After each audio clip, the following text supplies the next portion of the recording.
Kabanata 521. Mountain Valley. Gayunpaman, wala sa mga iyon ang makakapantay sa token na nakita ko. Ano ba talaga ang token na iyon na nagdulot ng pagbabago sa ekspresyon ng mga tulad ng All-Seer at Ling Tianhao? Ang planetang Tianyun ay puno ng mga lihim, at hindi ko kayang hulaan ang mga iyon nang wala akong kaalaman, ang sabi ni Wang Lin, at nagbuntong hininga at nanahimik. Kalimutan na lang. Kailangan kong kunin ang mga bagay na ito ng isang hakbang sa bawat pagkakataon. Hindi pwedeng pagmamadaliin. Ngayon na ang orihinal na katawan ay maingat na nakatago sa planetang iyon, hindi na ito lilito. Bukod pa rito, sa Susakutum, tanging si True Senador lamang ang nakatutok sa akin at hindi pa niya alam ang tungkol sa aking orihinal na katawan. Kailangan kong gastusin ang susunod na 500 taon upang patibayin ito bilang paghahanda sa hinaharap. Nilinaw ni Wang Lin ang kanyang isipan. Habang siya ay nag-iisip, hindi niya namamili na lumipad na siya ng hindi mabilang na kilometro. Ipinalawak niya ang kanyang divine sense at wala pa rin siyang nahanap. Ang desyertong ito ay sobrang tahimik. Sa saklaw ng divine sense ni Wang Lin, bukod sa kanya, walang buhay na makikita. Manatiling kalmado ang ekspresyon ni Wang Lin habang patuloy siyang lumilipad. Dahan-daang lumipas ang oras. Makalipas ang ilang araw, habang lumilipad si Wang Lin, bigla niyang naramdaman ang pagbabago sa kanyang ekspresyon at tumingin siya sa malayo gamit ang mga mata niyang parang kidlat. Isang hakbang lang, at ang buong katawan niya ay gumalaw tulad ng isang meteor, kasing bilis ng ilang ulit kaysa dati, patungo sa direksyong iyon. Sa labas ng disyerto, may isang makapal na kagubatan. Sa puntong iyon, may isang tao na nakahiga sa lupa sa kagubatan.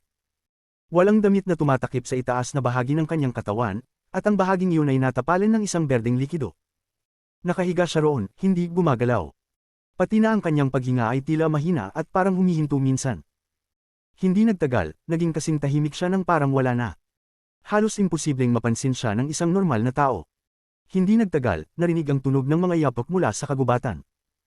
Agad na may isang mabagsik na hayop na kasing laki ng isang guya na lumabas mula roon. Ang hayop na ito ay parang isang wild na baboy, ngunit nagtataglay ito ng galit at tapang na nagpapakita ng panganib. Wala itong kahit kaunting espiritual na enerhiya. Sumigaw ang hayop nang tumalon ito mula sa kagubatan. Ngunit, sa sandaling pumutok ito, biglang tumalon din ang taong nakahiga at sa hindi inaasahang paraan ay may hawak na siyang itim na spear. Mabilis ang tao. Halos sa eksaktong sandali na lumabas ang wild na hayop, ang spear ay tumusok na patungo dito. Hindi inasahan ng hayop na may tao doon, ngunit imbes na magulat, nagalit ito at tumulong patungo sa spear. Sa mga tunog ng pagputok, nabasag ang spear. Ang taong may berdeng likido sa katawan ay umikot sa ere at hinawakan ang talam sa dulo ng spear. Walang pag-aalinlangan, sumakay siya sa likod ng hayop. Hinawakan niya ang balahibo ng hayop at diretsyong tinusok ang leeg ng hayop. Nararamdaman ng hayop ang matalim na sakit, kaya't sumigaw ito ng malakas at nagsimulang magpumiglas. Nagsimula itong magtakbo ng pabalik-balik habang buhat ang tao sa likod nito. Nagpakita ang anyo ni Wang Lin sa ere. Tinitigan niya ang tao at hayop sa ibaba ng may misteryosong mata. Sila ang mga unang buhay na nilalang na nakita ni Wang Lin sa loob ng 10 araw. Ang mga mata ng hayop ay namumula at patuloy na umaatungal, ngunit ang tao sa likod nito ay nanatiling kalmado. Ang kaliwang kamay niya ay mahigpit na hawak ang balahibo ng hayop habang pinipilit panatilihin ang balanse sa likod ng hayop. Ang kanang kamay niya ay hawak ang kutsilyo na kasing tibay ng bundok upang matiyak na nananatili ito sa leeg ng hayop. Hindi nagtagal, unti-unting nanghina ang mga mata ng hayop at ang dugo na tumutulo mula sa leeg nito ay hindi na pula kundi naglalabas ng mapanglo na liwanag. Sa wakas, bumagsak ang hayop at huminto na ito sa pagkilos.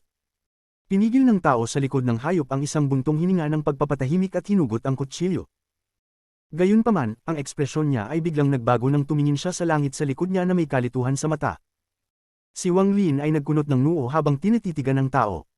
Labis siyang nagulat na kahit walang espiritual na enerhiya ang taong ito, mayroon itong kamanghamanghang lakas ng espiritu na halos napansin na may isang tao sa paligid. Isang ideya sa kanyang isipan, at unti-unting lumitaw si Wang Lin sa ere at tinitigan ng tao gamit ang malamig na mata. Nagulat ang taong may berdeng likido nang makita si Wang Lin na bigla na lang nagpakita, at nagliwanag ang kanyang mga mata ng misteryosong liwanag. Isang segundo pagkatapos, tumalon siya bago ang hayop at itinaas ang kutsilyo. Tinitigan niya si Wang Lin at sinabi, na may magaspang na boses, hayop ko to. Pinagmasdan ni Wang Lin ang taong iyon at sinabi, hindi ako nandito para magnakaw sa iyo. Tinitigan ng taong iyon si Wang Lin ng sandali, pagkatapos ay tumanggaw ng kaunti. Dahan-dahan siyang lumuhod, mahirap na kinuha ang hayop, at hinayla ito papasok sa kagubatan. Habang hinayla ang hayop, nakatingin siya kay Wang Lin ng may pagbabantay. Hindi gumalaw si Wang Lin kahit na ang taong iyon ay lumayo na. Sa mata ni Wang Lin, ang taong iyon ay kawili-wili. Ang taong may berdeng likido ay nagpatuloy sa paghila ng hayop ng malayo. Nang makita niyang hindi siya sinusundan ni Wang Lin, nagbuntong hininga siya ng magaan at ipinagpatuloy ang paghila sa hayop sa pamamagitan ng balahibo nito. Naglakbay siya buong araw, at hindi hanggang malapit nang magtakip ang araw nang matagpuan niya ang hayop sa isang tagong lambak. Sa sandaling pumasok siya sa lambak, may bahagyang alon na lumitaw. Gayunpaman, ang alon na ito ay napakababa at mabilis na nawala, kaya't mahirap itong mapansin. Sa sandaling pumasok siya sa lambak, lumabas mula sa kawalan ng katawan ni Wang Lin. Ang kanyang mga mata ay kumikislap at nagliliwanag ng misteryosong liwanag habang tinititigan ang paligid. May isang tao na naglaan ng maraming pagsusumikap upang magtayo ng isang malaking pormasayon dito. Kaya nitong itago ang presensya ng lahat ng buhay, kaya maliban kung malapit ka, halos imposibleng mapansin ang pagkakaroon ng lugar na ito. Kung titingnan ang mga marka ng pormasayon, matagal na itong nandyan. Ang paraan ng pagkakalagay ng pormasayon ay iba mula sa mga paraan ng Cultivation Alliance, kaya tiyak na ito ay itinayo ng mga sinaunang magkasanib na nag-aaral ng mga espiritu. Ang mga mata ni Wang Lin ay parang mga sulo. Hindi siya nagmadali na pumasok sa lambak, kaya't pinag-aralan muna niya ang lambak mula sa labas bago dumating sa conclusion na ito. Kakaibang lugar ito. Ang East Demon Spirit Sea na ito ay tiyak na naiiba sa lahat ng ibang mga lugar na pinuntahan ko upang mangalap ng yaman. Ang mga mata ni Wang Lin ay nagliwanag ng misteryosong liwanag habang tinitingnan ng lambak na pinuprotektahan ng pormasayon. Matapos ang ilang sandali ng pagmamasid, itinutok niya ang kanyang daliri sa hangin. Isang sinag ng espiritual na enerhiya ang mabilis na lumabas mula sa kanyang daliri at pumasok sa lambak. Gayunpaman, nang ang sinag ng espiritual na enerhiya ay pumasok sa lambak, nagsimulang lumagzo ang pormasayon sa paligid ng lambak. Isang berdeng gas ang lumabas mula sa pormasayon at mabilis na nilamon ang espiritual na enerhiya na ipinadala ni Wang Lin. Hindi nagtagal, isang malalaking ingay ang narinig mula sa loob ng lambak. Ang mga mata ni Wang Lin ay kumislap. Kumilos siya ng ilang hakbang paatras at pagkatapos ang kanyang katawan ay nawala. Ang mga maliwanag na liwanag ay nanggaling mula sa loob ng lambak, at 3 tao ang lumabas. Ang 3 taong ito ay walang pangitaas na damit at may berdeng likido na ipinahid sa kanilang katawan. May hawak silang kalaw-angin na mga sandata sa kanilang mga kamay, at nang lumabas sila mula sa lambak, nagmamasid sila ng maingat. Hindi nagtagal, ang 3 tao ay nagpakita ng kalituhan sa kanilang mga mata. Tumitingin sila sa isa't isa bago bumalik sa lambak. Sa sandaling pumasok sila sa lambak, ang katawan ni Wang Lin ay nagbago at nagmistulang berdeng usok, at mabilis na sumunod sa kanila. Gayunpaman, nang matama siya sa pormasayon, muling umaktibo ito at nagbigay ng berdeng liwanag. Isang matinding pakiramdam ng panganib ang bumalot sa paligid. Nagkunot ng noo si Wang Lin at umatras ng ilang hakbang. Pagkatapos niyang umatras, nawala ang berdeng liwanag mula sa pormasayon. Kakaiba. Ang sabi ni Wang Lin na may malamig na tingin. Ang layunin ng pormasayon ay protektahan ang lahat ng bagay sa loob ng lambak at hindi hayaang pumasok ang iba. Kapag may magtatangkang pumasok, ang pormasayon ay magpapalabas ng buong lakas nito upang patayin ang sinumang manghihimasok. Talagang ang malupit ang pormasayon na ito. Matapos pag-aralan ito ng ilang sandali, alam ni Wang Lin na hindi niya kayang sirain ito sa isang iglap. Ang kanyang tingin ay naging madilim at umupo siya sa lotus position sa labas ng pormasayon nang walang binibigkas na salita. Hindi nagtagal, nahuli ni Wang Lin ang atensyon ng mga tao sa loob ng lambak. May mga liwanag na kumikislap at pagkatapos, lumabas ang 4 na tao. Sa pagitan ng 4, 3 sa kanila ay yung 3 mula kanina, at ang ika-4 na tao ay puno ng galit at may hawak na itim na polearm na naglalabas ng mapanglo na liwanag. Sa sandaling lumabas siya, hindi nagsalita, hinagis niya agad ang polearm patungo kay Wang Lin. Sumunod siya ng isang malupit na ngiti at tumakbo patungo kay Wang Lin. Ang 3 tao sa likod niya ay nagbigay rin ng malalakas na hiyaw at tumakbo patungo kay Wang Lin gamit ang kanilang kalaw-angin na mga sandata. Kalmado ang mga mata ni Wang Lin. Sa isang sulyap, ang polearm na papalapit sa kanya ay agad na bumagsak. Nagulat ang taong may malupit na ngiti. Tinitigan niya ang nabasag na polearm na may bukas na bibig at hindi makapagsalita. Tumigil din ang 3 tao sa likod niya. Hindi na nagsayang pa ng oras si Wang Lin. Ibinangon niya ang kanyang kanang kamay. Agad silang sumigaw, dahil isang misteryosong puwersa ang humawak sa kanilang 4. Ibinato sila ni Wang Lin sa gilid at inipit sila upang hindi makagalaw. Karaniwan, hindi bababa si Wang Lin upang makipaglaban sa mga taong walang espiritual na enerhiya sa katawan, ngunit kakaiba talaga ang lugar na ito. Isang simpleng lambak na may ganitong uri ng sinaunang pormasayon na nagpoprotekta.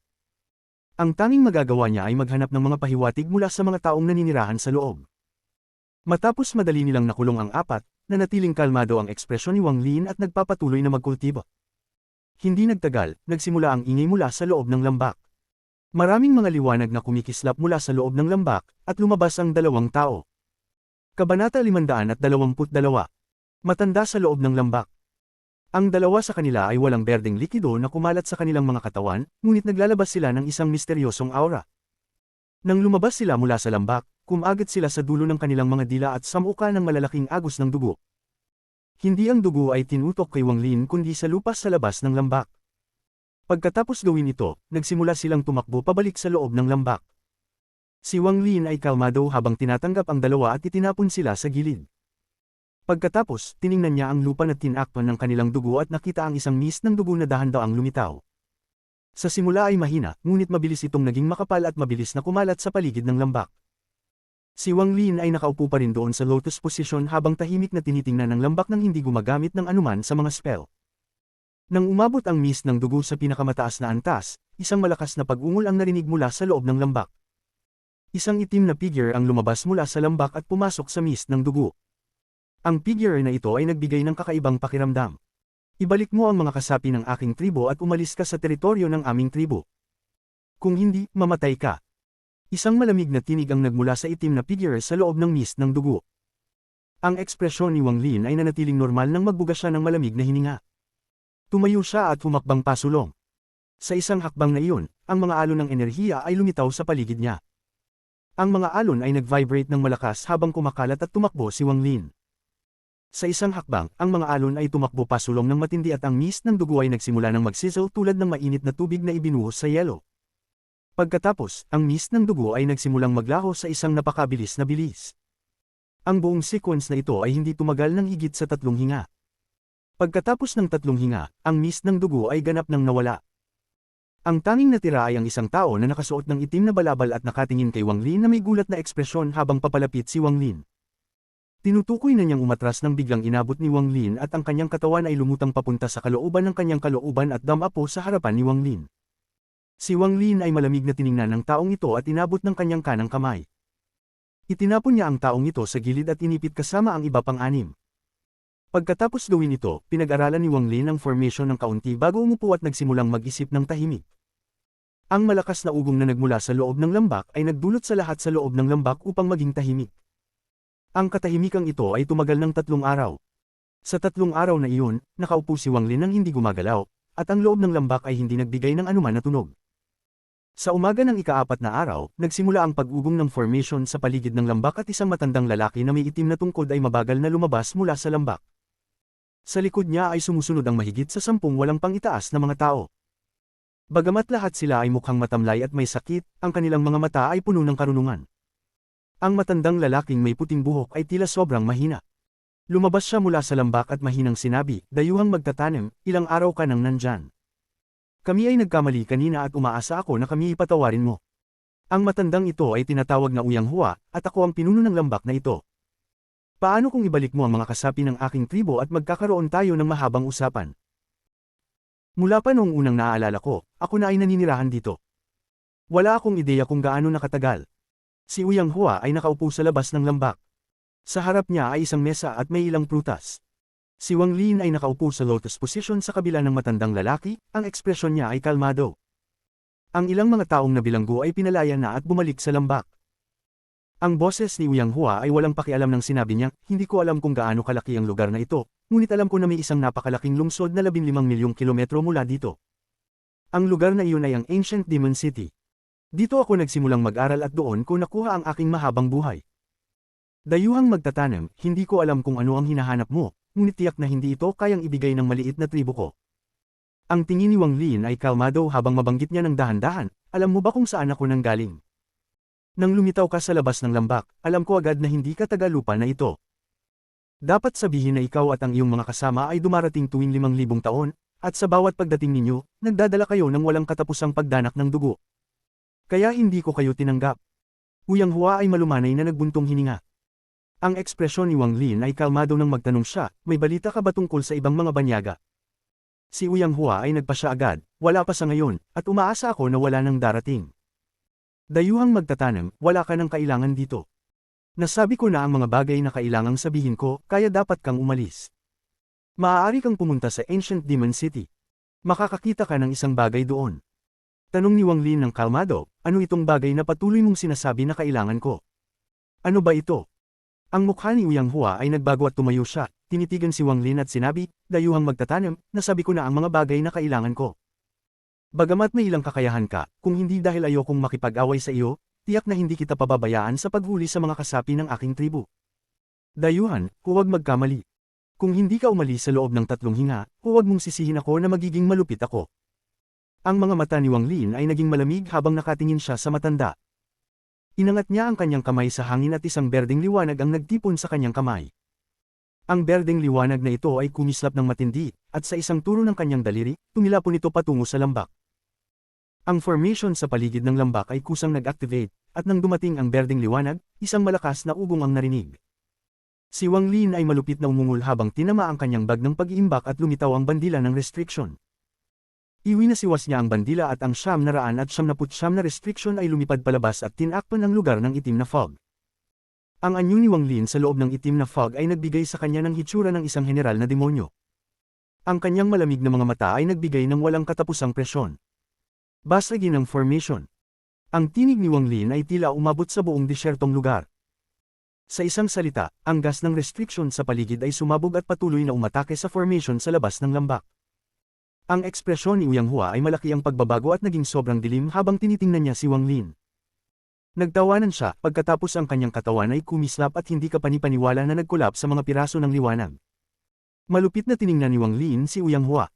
Napansin niya agad na ang Uyang Hua sa harap niya ay hindi ang tunay na katawan kundi isang ilusyon lamang.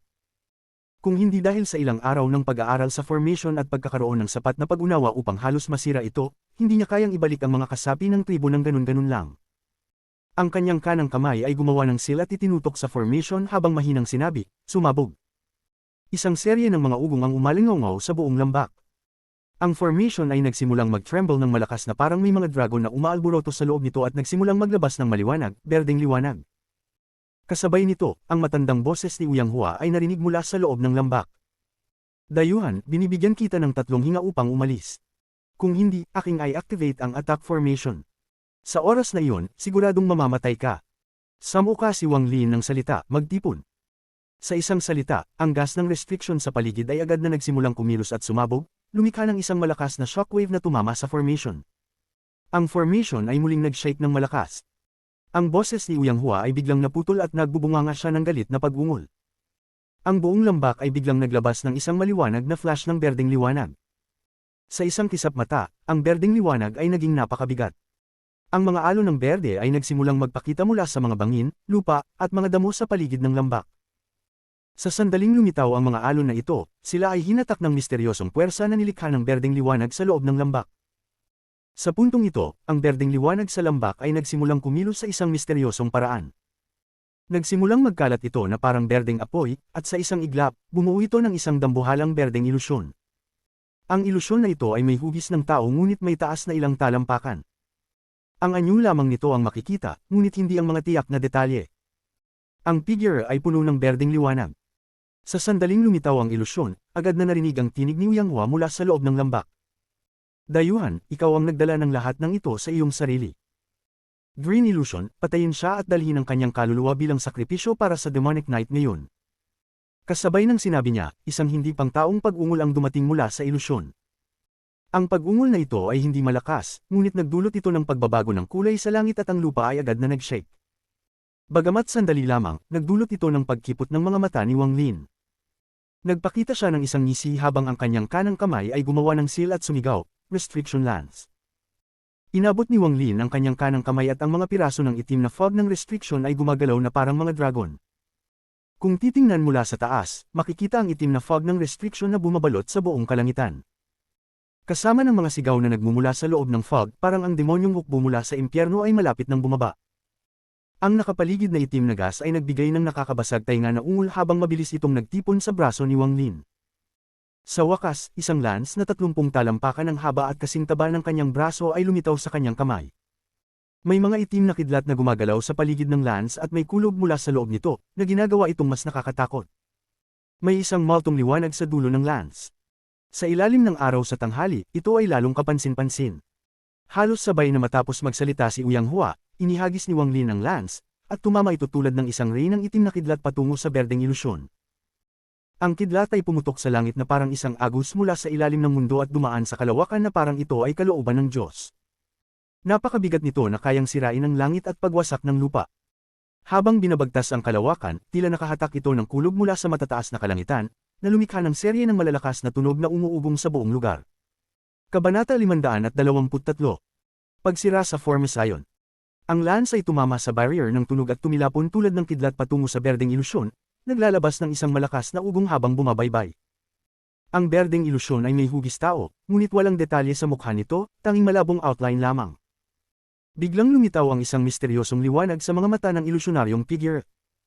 Ang mga kamay nito ay bumuo ng seal tulad ng isang cultivator at binuksan nito ang bibig na parang nais magsalita.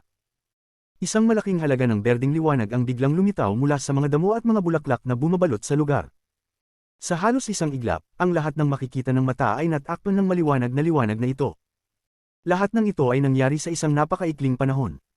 Nang makita ni Wang Lin na ang figure ay gumawa ng seal tulad ng isang cultivator, kumipot ang kanyang mga mata. Hindi niya natiningnan ang lance na itinapon niya at agad na umatras ng ilang dosenang talampakan. Habang umatras si Wang Lin, ang lance ay gumagalaw ng mas mabilis pa sa kidlat patungo sa berdeng figure. Habang ang lance ay patuloy na tumatagos at si Wang Lin ay umatras, ang kanyang mga mata ay nagbigay ng isang misteryosong liwanag. Pareho niyang nilikha ang seal gamit ang kanyang mga kamay habang siya ay umatras, at ang mga imahe ng iba't ibang set ng restriction ay nagsimulang magpakita sa kanyang isipan. Ang mga set ng restriction na ito ay kumislap ng misteryosong paraan sa isipan ni Wang Lin habang nagsimulang mag-link ang mga ito. Pagkatapos, bigla itong naghiwalay at nagsimulang mag-link muli sa iba't ibang paraan. Gayunpaman, pagkatapos gawin ito ng ilang beses, ang ilan sa mga restriction ay nanatiling magkasama at lumayo sa iba. Kung titignan ng mabuti, makikita na may mga 12 ng mga restriction sa mga naunang nagsama. Ang proseso ng paglink at paghihiwalay ay parang isang siklo na patuloy na nangyayari. Ang ganitong proseso para kay Wang Lin ay isang uri ng deduksyon. Ang deduksyon na ito ay nagsimula sa sandaling nakita niya ang sinaunang formation at umupo sa lupa.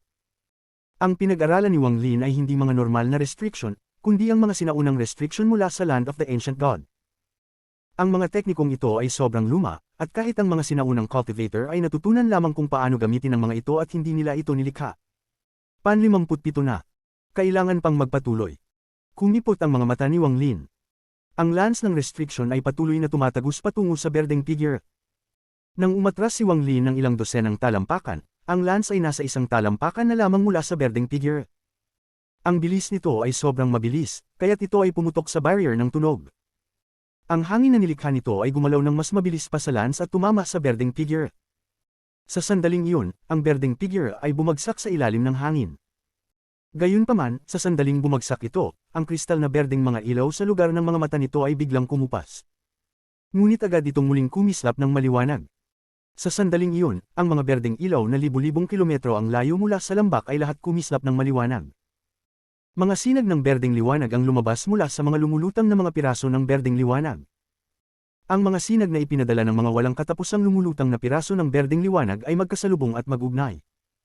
Ang lahat ng ito ay nangyari agad pagkatapos bumagsak ang berdeng figure. Nangyari ito ng sobrang bilis, kaya't hindi nagkaroon ng oras ang mga tao upang makapag-react. Kahit na ang bilis ng lance, nakapagpatuloy lang ito ng ilang dosenang talampakan sa panahong iyon. Gayunpaman, sa sandaling iyon, sa isang kisap mata, nagbago ang lahat sa harap ni Wang Lin. Bagamat ang deduksyon ay patuloy na nangyayari sa isipan ni Wang Lin at papalapit na sa wakas, ang kanyang mga mata ay nakatutok pa rin sa formation.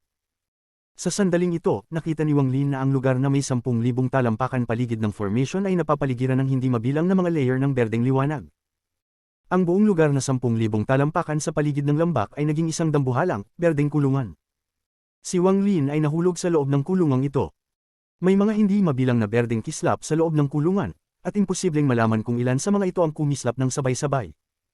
Nagkaroon ng isang kislap at isang putok mula sa lance, at ito ay nabasag na kalahati sa gitna. Bagamat ang restriction lance ay nawasak, hindi nagmukhang apektado si Wang Lin, dahil pagkatapos ng lahat, ang lance ay nabuo mula sa mga restriction. Hanggat hindi nito nasira ang formation, hindi nagulat si Wang Lin. Ang tanging paraan na masisira ang formation ay kung ang formation ay basta na lamang na nakatambad at hindi kumilos upang depensahan ang sarili habang tinatamaan ng lance ng buong lakas. Ang tunay na dahilan ni Wang Lin sa paghagis ng lance ay dahil ang deduksyon sa kanyang isipan ay halos tapos na at maaari na niyang simulan ang pagsira sa formation anumang oras. Nawasak ang restriction lance, at siya ay nahulog sa loob ng 10,000 talampakan na kulungan ng berdeng liwanag, ngunit ang kanyang ekspresyon ay hindi nagbago. Sa isipan ni Wang Lin, ang deduksyon ay patuloy na nagsusulong patungo sa isang solusyon. Ang malamig na halakhak ni Uyang Hua ay narinig mula sa loob ng lambak. "Dayuhan, kumusta ang formation ng aking tribo?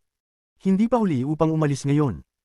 Putulin ang isang braso at isang binti at ipakita ang iyong orihinal na kaluluwa para makuha ito ng formation 3 beses, saka kita palalayain." Itinaas ni Wang Lin ang kanyang ulo at tumingin sa lambak. Bigla, ang mga anino ng mga simbolo ay lumitaw sa kanyang mga mata. Sa wakas, ang mga aninong ito ay mabilis na nagtipon sa loob ng kanyang mga mata. Pang-83 na. Ito na ang hangganan, ngunit sapat na ito upang masira ang formation. Sa sandaling iyon, natapos ang deduksyon ni Wang Lin. Ang kanyang mga mata ay parang apoy ng kaluluwa na magpapalupig sa kahit sino na titingin sa kanya. Tinitingnan niya ang lambak at malamig na sinabi, "Masyado kang impertinent, maglakas loob ka pang magsalita ng ganitong mga yabang." Ang baliw na halakhak ni Uyang Hua ay narinig mula sa loob ng lambak. "Ganun ba? Hayaan mong ipakita ko sa iyo kung sino ang talagang impertinent dito. Berdeng figure, patayin at kolektahin." Matapos niyang sabihin iyon, ang berdeng kulungan na nakapaligid sa lambak ay mabilis na nagsimulang lumiit sa isang hindi kapanipaniwalang bilis. Sa halos isang kisap mata, ito ay nasa loob na lamang ng ilang talampakan mula kay Wang Lin. Nangyari ang lahat ng ito sa oras na ang berdeng liwanag ay kumislap ng isang beses. "Dayuhan, magiging ikaw ang pangalawang anino ng demonyo para sa aming lambak." Ang tinig ni Uyang Hua mula sa loob ng lambak ay puno ng malupit na galit. Ang katawan ni Wang Lin ay hindi gumalaw, ngunit sa sandaling iyon, mabilis na kumislap ang mga simbolo sa kanyang mga mata. Tuwing kumislap ang isang simbolo, may liwanag na ghostly na lumalabas. Habang kumikislap ito, ang mga simbolo ng restriction ay lumipad mula sa kanyang mga mata at panaralisa ang mga paligid niya. Ang unang simbolo ay naglabas ng ghostly na liwanag habang lumilipad palabas mula sa mga mata ni Wang Lin. Nang tumama ito sa hangin, lumitaw ang mga alon sa paligid nito, pagkatapos ay nawala ng walang bakas. Habang ang berdeng kulungan ay mabilis na nagsara, ang lahat ng buhay na dumaan dito ay namatay, na parang kinain. Habang nagsasara ito papunta sa gitna at lumiit ng lumiit, ang aura nito ay naging mas malakas. Sa dulo ng isang kumikislap, ang berdeng liwanag ay 30 talampakan na lamang ang layo kay Wang Lin. Ngunit, sa sandaling iyon, ang unang kompletong simbolo ng restriction ay lumitaw sa mga mata ni Wang Lin. Ang simbolo ay nagsanib sa kawalan at kumalat tulad ng mga alon. Ang mga alon ay agad na tumama sa nagsasara na berdeng net.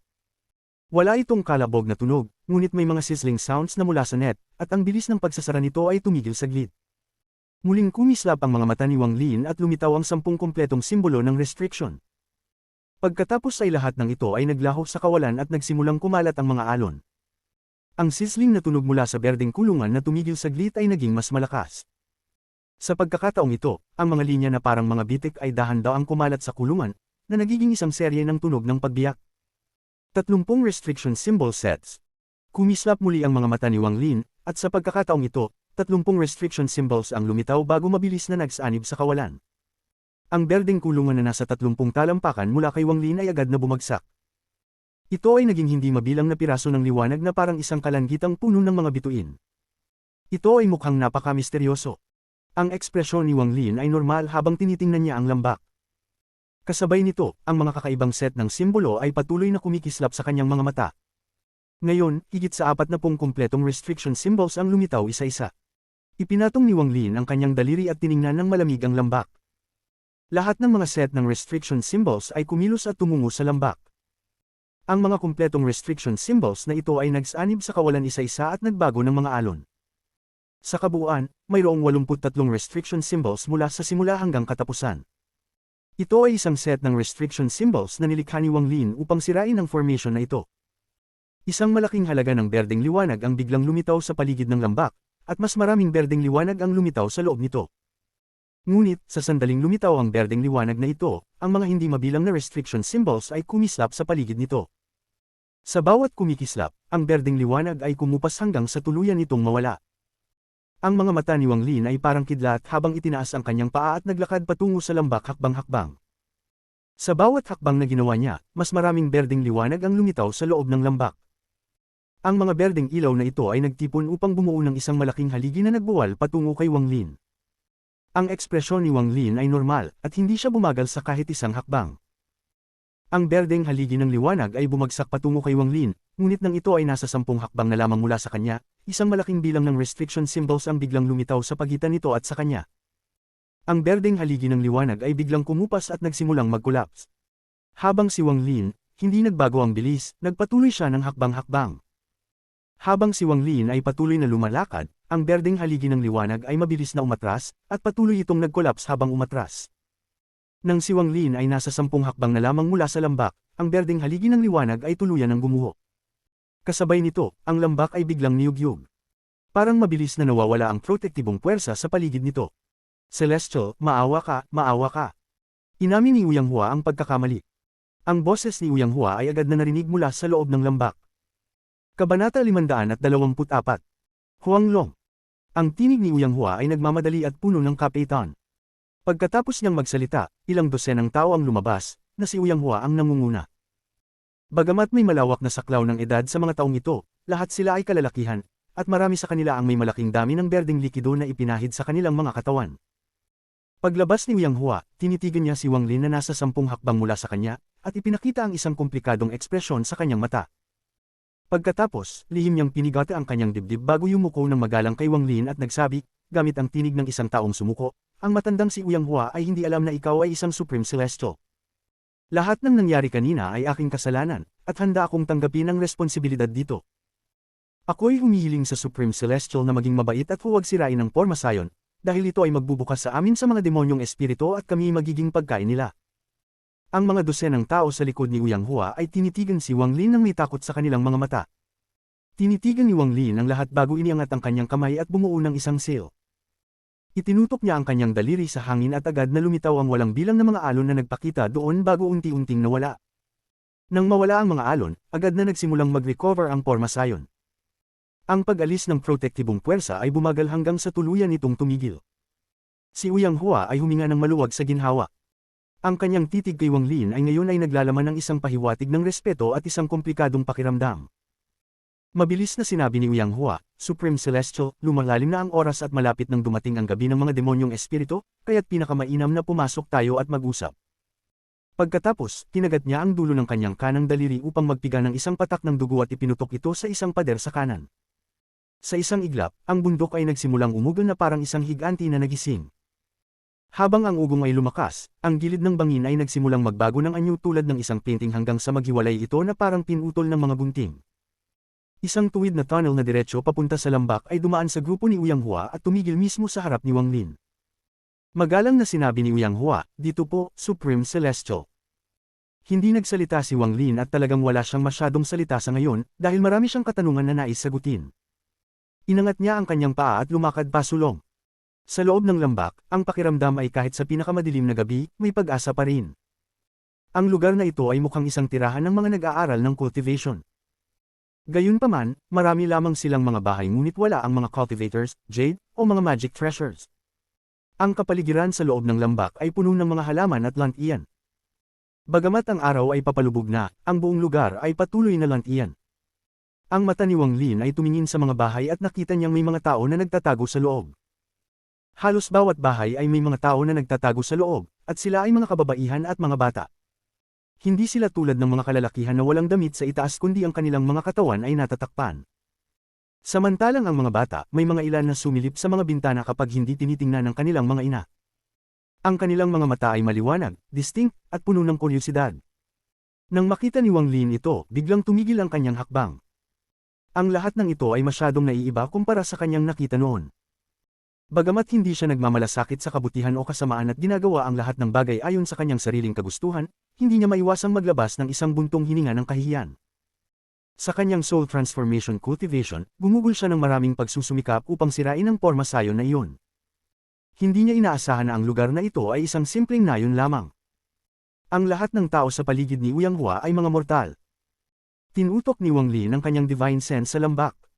Si Uyang Hua at ang mga tao sa likod niya ay patuloy na nagmamasid kay Wang Lin na huminto. Ang kanilang mga puso ay nanginginig. May mga tribo na kinagat ang kanilang mga labi at piniga ang kanilang mga kamao. Para sa kanila, ito ang kanilang tahanan, at para sa kanilang tahanan, handa silang isakripisyo ang lahat, pati na ang kanilang mga buhay. Mabilis na lumapit si Uyang Hua kay Wang Lin at nagsabing may kirot, Supreme Celestial, ikaw ba? Lumiko si Wang Lin at tinitigan ang mga tao sa likod ni Uyang Hua. Sa lakas ng mental strength ni Wang Lin, agad niyang nalaman kung ano ang kanilang iniisip. Nag-isip sandali si Wang Lin bago pinaghawak ang mga kamay at sinabi, ako'y nakagambala sa inyo, kaya't hindi ko na ipagpapatuloy ang pagpasok sa lambak. Pagkatapos ay nag-isip siya sandali at hinaplos ang kanyang bag ng holding. Lumitaw ang 3 bote ng jade. Ibinato niya ito pasulong at lumulutang sila papunta sa lupa. May ilang dosenang pills sa mga bote ng jade na ito. Ang mga ito ay makakatulong upang mapabilis ang paggaling at magpapatatag ng pundasyon. Ito ang aking regalo sa pagpasok ko rito. Buntong hininga ni Wang Lin habang tinagilid ang ulo at naglakad palabas ng lambak. Ang mga mata ni Uyang Hua ay kumislap na parang hindi pa nangyari noon. Tinutok niya ang kanyang mata sa mga bote ng jade habang lumalapit siya at kinuha ang mga ito.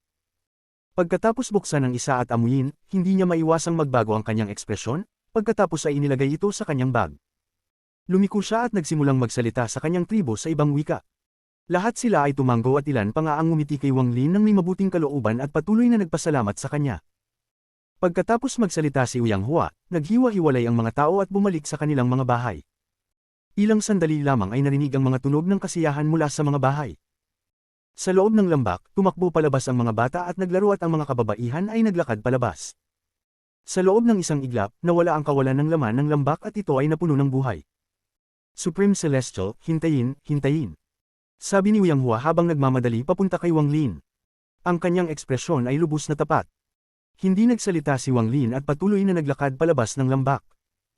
Napagpasyahan na niyang magpatuloy sa paglipad sa silangan upang makita kung anong mga misteryo ang matatagpuan sa lugar na ito. Gusto din niyang makita kung ano ang hitsura ng Ancient Demon City na 15 milyong kilometro ang layo. Tungkol sa pagtatanong sa mga tao, nawalan na siya ng interes. Ang inosenteng mata ng mga bata at ang takot na tingin ng mga kababaihan ay nagpabalik kay Wang Lin ng maraming alaala. Hindi naglakas loob si Uyang Hua na lumapit at malakas na sinabi, Supreme Celestial, ang gabi ngayon ay gabi ng mga demonyong espiritu. Kahit gaano ka pa kalakas, hindi ka magkakaroon ng sapat na lakas upang labanan ang maraming demonyong espiritu. Pwede ba na magstay ka dito muna? Kung nais mo pa ring umalis, hindi huli bukas.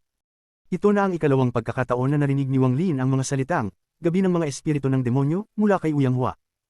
Tumigil siya at lumingon upang harapin si Uyang Hua. Ano ang gabi ng mga espiritu ng demonyo? Mabilis na sumagot si Uyang Hua, Haring Celestial, ang matandang ito ay ipapaliwanag sa inyo ng detalyado. Pumunta tayo sa aking bahay at doon tayo mag-usap. Nag-isip sandali si Wang Lin at tumanggo. Ang bahay ni Uyang Hua ay nasa pinakahilagang sulok ng nayon. Walang ibang mga bahay sa paligid ng kanyang bahay, kaya't kakaiba ang lugar na ito. Ang bahay niya ay pabilog tulad ng isang bao, steam barn, at kalahating nakabaon sa ilalim ng lupa. Karamihan sa bahay ay kulay sayen. Ang bahay ay may katamtamang laki na may kahoy na kama, kahoy na mesa, at mga kahoy na upuan. Mayroon ding ibang bagay na nakakalat sa loob ng silid. May mga dekorasyon sa mga pader, at sa isang hindi kapansin-pansing sulok, may isang painting. Habang nasa loob ng silid, ang tingin ni Wang Lin ay nakatuon sa painting sa pader habang tahimik na nag-iisip. Ang painting ay unti-unting kumukupas at may mga sira na sa mga gilid. Ang buong painting ay kumukupas din. Malinaw na matagal na itong naruroon. Ang tao sa painting ay isang lalaki na nasa mga 40s ang edad. Tinitingnan niya ang malayo, parang nag-iisip ng isang bagay, at ang kanyang kamay ay nakalagay sa kanyang dibdib, gumagawa ng isang kakaibang seal. Habang sinusundan ang direksyon ng tingin ng lalaki, nandoon ang kalangitan. May isang itim na ulap sa hangin, at parang may mga ilusyon na lumilitaw mula rito. Gayunpaman, dahil sobrang luma na ang painting, hindi malinaw kung ano ang nasa loob ng itim na ulap. Nakatingin si Uyang Hua kay Wang Lin habang siya ay nakatayo ng magalang at sinundan ang tingin ni Wang Lin sa painting at hindi maiwasang magpakita ng paghanga. Hindi nagtagal, habang nakatutok pa rin ang tingin ni Wang Lin sa painting, dahan-dahan niyang tinanong, gaano nakatagal ang formation sa paligid ng lambak. Nag-isip sandali si Uyang Hua at saka dahan daw ang nagsabi, matagal na ang formation na ito, kaya't walang nakakaalala kung kailan ito inilagay. Mula sa aking alaala, ang tanging alam ko ay isang tao na nagngangalang Huanglong ang nagdala sa mga ninuno ko at pinatigil sila dito, ayon sa sabi-sabi, noon pa man, ang formation na ito ay matagal nang naruroon. Siya ba ito? Ang tingin ni Wang Lin ay nakatutok pa rin sa tao sa painting. Oo, siya ang Haring Celestial Huanglong. Ang paghanga sa mata ni Uyang Hua ay naging mas matindi pa. Huanglong, talagang ang pangalan niya ay Huanglong, ang mga mata ni Wang Lin ay naglalaman ng isang misteryosong liwanag. Matapos ang matagal na pag-iisip, huminga siya ng malalim at dahan-daw ang pinahid ang kanyang noo. Huanglong, ano bang nangyayari? Parang nakalimutan ni Wang Lin ang presensya ni Uyang Hua at ang kanyang tingin ay patuloy na nakatutok sa painting. Ang lalaki sa painting ay napakagwapo at puno ng isang celestial na aura. Kung sasabihin ng isang tao na siya ay isang celestial, maniniwala ang mga tao. Huanglong, ang mga mata ni Wang Lin ay nagpakita ng kalituhan. Ang ganitong tingin ay bihirang lumabas mula kay Wang Lin. Laging matatag ang puso ni Wang Lin, ngunit nang pumasok siya sa silid at makita ang painting, para bang niyugyug ang kanyang kaluluwa. Nag-isip si Wang Lin ng matagal bago dahan-daw ang nagtanong, paano mo nalaman na ang pangalan niya ay Huanglong? Naguluhan si Uyang Hua sa tanong na ito. Matapos mag-isip ng sandali, nagtanong siya, ikaw, kilala mo ba si Haring Celestial Huanglong? Nagkunot ng noo si Wang Lin. Mabilis na nagsabi si Uyang Hua, lahat ng alam ko ay mula sa aming pinagmulan, doon ko narinig ang pangalan ni Huanglong. Nag-isip si Wang Lin habang tinitingnan ng painting at nagpakita ng isang malalim na pagninilay. Para bang ang kanyang puso ay tumagos sa East Demon Spirit Sea, tumagos sa kalawakan, tumagos sa kalangitan, at bumalik sa kanyang bayan sa planetang Suzaku. Ang kanyang puso ay bumalik din ng ilang daang taon, pabalik sa batang lalaki na kakalabas pa lang sa lambak, hindi tinanggap ng mga immortal, at pinagtawanan ng lahat sa nayon. Matapos ang maraming twists at turns ng kapalaran, tinanggap ang batang lalaking ito sa isang sekta. Ang sekta na ito ay tinatawag na Hengyu Sect. Kabanata 525. Sky Demon Country. May isang tao sa Hengyu Sect na tinatawag na Huanglong at siya ang Sect Master. Ang Huanglong ng Hengyu Sect ay nasa formation establishment stage lamang. Bagaman magkapareho ang kanilang mga itsura, hindi sila maaaring parehong tao. Tahimik na nag-isip si Wang Lin. Ngunit, ang magkaroon ng parehong pangalan at itsura ay napakakaiba, napakademonyo. Hindi nakapagtataka kung bakit tinatawag ang lugar na ito na East Demon Spirit Sea. Ang salitang demon ay talagang angkop sa lugar na ito. Ang tingin ni Wang Lin ay bumagsak sa itim na ulap sa sulok ng painting. Si Uyang Hua ay nakatayo sa gilid at magalang na nagsabi, ang itim na ulap sa painting ay kumakatawan sa gabi ng mga espiritu ng demonyo. Tanging sa loob ng formation ka lamang magiging ligtas. Ano ang koneksyon ng buong buwan sa mga espiritu ng demonyo? Nakakunot ang noo ni Wang Lin. Ang lugar na ito ay lupa ng mga espiritu ng demonyo, kaya't natural lamang na may mga araw na lumalabas ang mga espiritu ng demonyo upang manghuli, at ang mga araw na iyon ay kapag ang buwan ay buo. Si Uyang Hua ay nagmamadaling tumingin sa labas. Malapit na matapos ang dapit hapon at magbabalik ang gabi. Ngayong gabi ay buo ang buwan. Mamaya ay makikita ng Haring Celestial ang paghuhuli ng mga espiritu ng demonyo. Ibinaba ni Uyang Hua ang kanyang tingin. Nanatili ang ekspresyon ni Wang Lin na pareho. Matapos mag-isip ng sandali, dahan-dahan niyang sinabi, ano yung bagay na sinabi mo, yung bagay na kailangan ko at makukuha ko sa Ancient Demon City. Nang marinig ito ni Uyang Hua, nag-atubili siya ngunit agad na pinigilan ang kanyang mga ngipin at nagsabi, dahil tinanong niyo, Haring Celestial, hindi ko napalalampasan pa ang oras. Ang lupain ng mga espiritu ng demonyo ay napakalawak, at ayon sa sabi-sabi, mayroong 9 na bansa sa lupain na ito. Ang bansa kung saan tayo naruroon ay ang Sky Demon Country. Upang mas maging eksakto, ang lugar na ito ay bahagi ng Sky Demon Country, ngunit ito ay isang disyertong lugar. Matapos magising ang kapangyarihan ko sa Ancient Demon City, nakarating lang ako sa isang bituin. Hindi ako kwalipikado upang manatili, kaya bumalik ako sa aking tribo bilang isang elder upang turuan ang mga kababayan ko. Sa Sky Demon Country, naruroon ang Demon King Khonshu. Sa ilalim niya ay ang 8 dakilang Demon Generals, 10 milyong mga demonyo, at mahigit sa 100 na mga lungsod. Iyan ang lakas ng isang bansa. Magalang na sinabi ni Uyang Hua, tungkol sa bagay na nabanggit ng matandang ito, Haring Celestial, mahaba ang kwento. Halos lahat dito ay alam na ang mga banyaga ay dumarating tuwing 5,000 taon. Tuwing dumarating ang mga banyaga, nagiging isang pagdanak ng dugo. Ang lahat ng mga banyaga ay pumupunta sa iba't ibang bansa at kumuha ng mga posisyon. Kung mas marami silang naiaambag, mas mataas ang kanilang posisyon. Ayon sa mga sabi-sabi, isa sa 8 dakilang general ng Sky Demon Country ay isang banyaga na dumating ng maraming taon na ang nakaraan at hindi umalis. Pagkatapos pumasok ang mga banyaga, dumadaan sila sa isang misteryosong pagbabago. Madalas silang magpataya na parang makikinabang sila dito. Ang puntong ito ay hindi ko lubos na nauunawaan. Dahil banyaga ka, Haring Celestial, naniniwala akong mas naiintindihan mo ito kaysa sa akin. Medyo nag-isip si Wang Lin. Mukhang naintindihan niya, ngunit hindi siya sigurado. Matapos mag-isip ng sandali, dahan-dahan niyang sinabi, hindi mo pa rin nasabi sa akin kung ano ang bagay na kailangan ko. Naglaho ang katawan ni Uyang Hua at nag-isip ng tahimik. Tahimik na naghintay si Wang Lin. Ang tingin niya ay patuloy na nakatutok sa painting. Di nagtagal, huminga ng malalim si Uyang Hua at nagsabi, Haring Celestial, hindi ko kayo bibigyan ng kasinungalingan. Bagamat ang lugar na ito ay may bagay na kailangan nyo, ito ay masyadong mahalaga. Kung kukunin nyo ito ng puwersa, mamamatay ang lahat ng tao sa loob ng lambak ng isa-isa. Pinagmatsyag ni Wang Lin ng mata ang kanyang mga mata, at sa unang pagkakataon, iniwan niya ang painting at lumipat ng tingin kay Uyang Hua. Tinitigan ni Uyang Hua si Wang Lin at nagtagpo ang kanilang mga mata. Matapos ng ilang sandali, unti-unting ibinaba ni Uyang Hua ang kanyang ulo, ngunit bigla siyang tumangala at nagsabi, Gayunpaman, kung may mga gamot na kagaya ng dati, Haring Celestial, maaari ko itong ibigay sa inyo. Inilabas ni Wang Lin ang kanyang kanang kamay at hinaplos ang kanyang bag ng pag-iingat at isa-isa nang lumabas ang mga bote ng jade. Ang mga jade na bote ay nagbigay ng puting liwanag, at hindi bababa sa 100 ng bote. Pagkatapos lumipad ang mga bote sa hangin, bumalik ito sa bag ng pag-iingat. Sinusundan ni Uyang Hua ang mga bote ng jade habang lumilipad ang mga ito sa hangin. Hanggang sa bumalik ito sa bag ng pag-iingat, binalik niya ang kanyang tingin.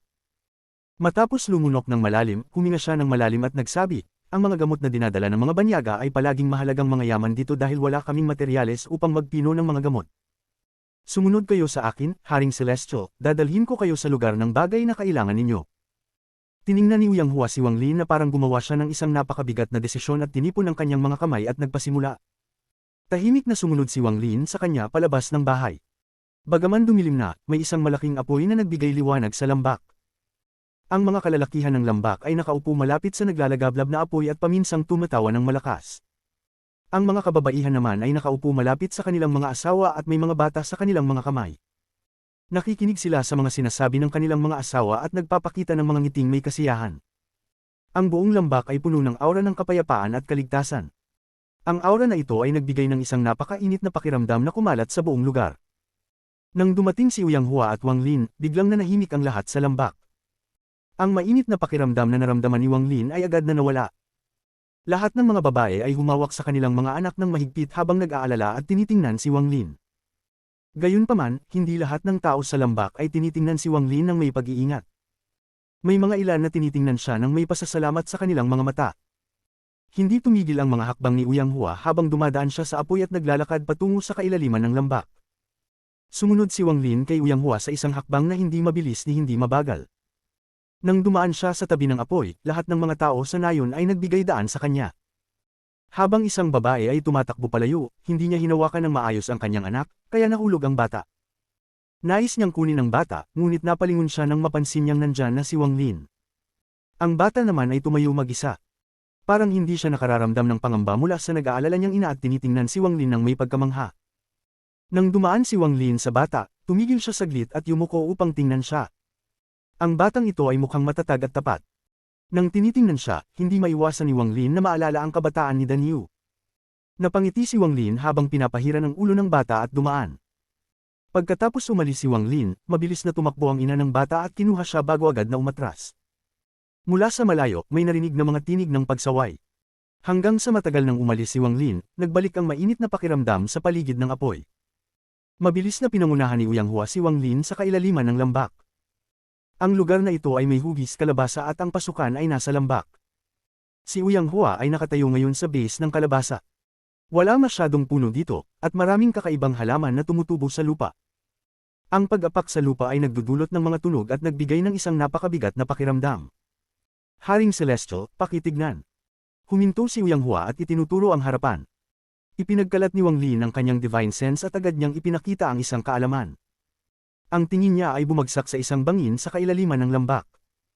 Ang bangin ay buong kulay cyan, at nang ikumpara sa ibang mga bangin, agad itong nagbigay ng kakaibang pakiramdam.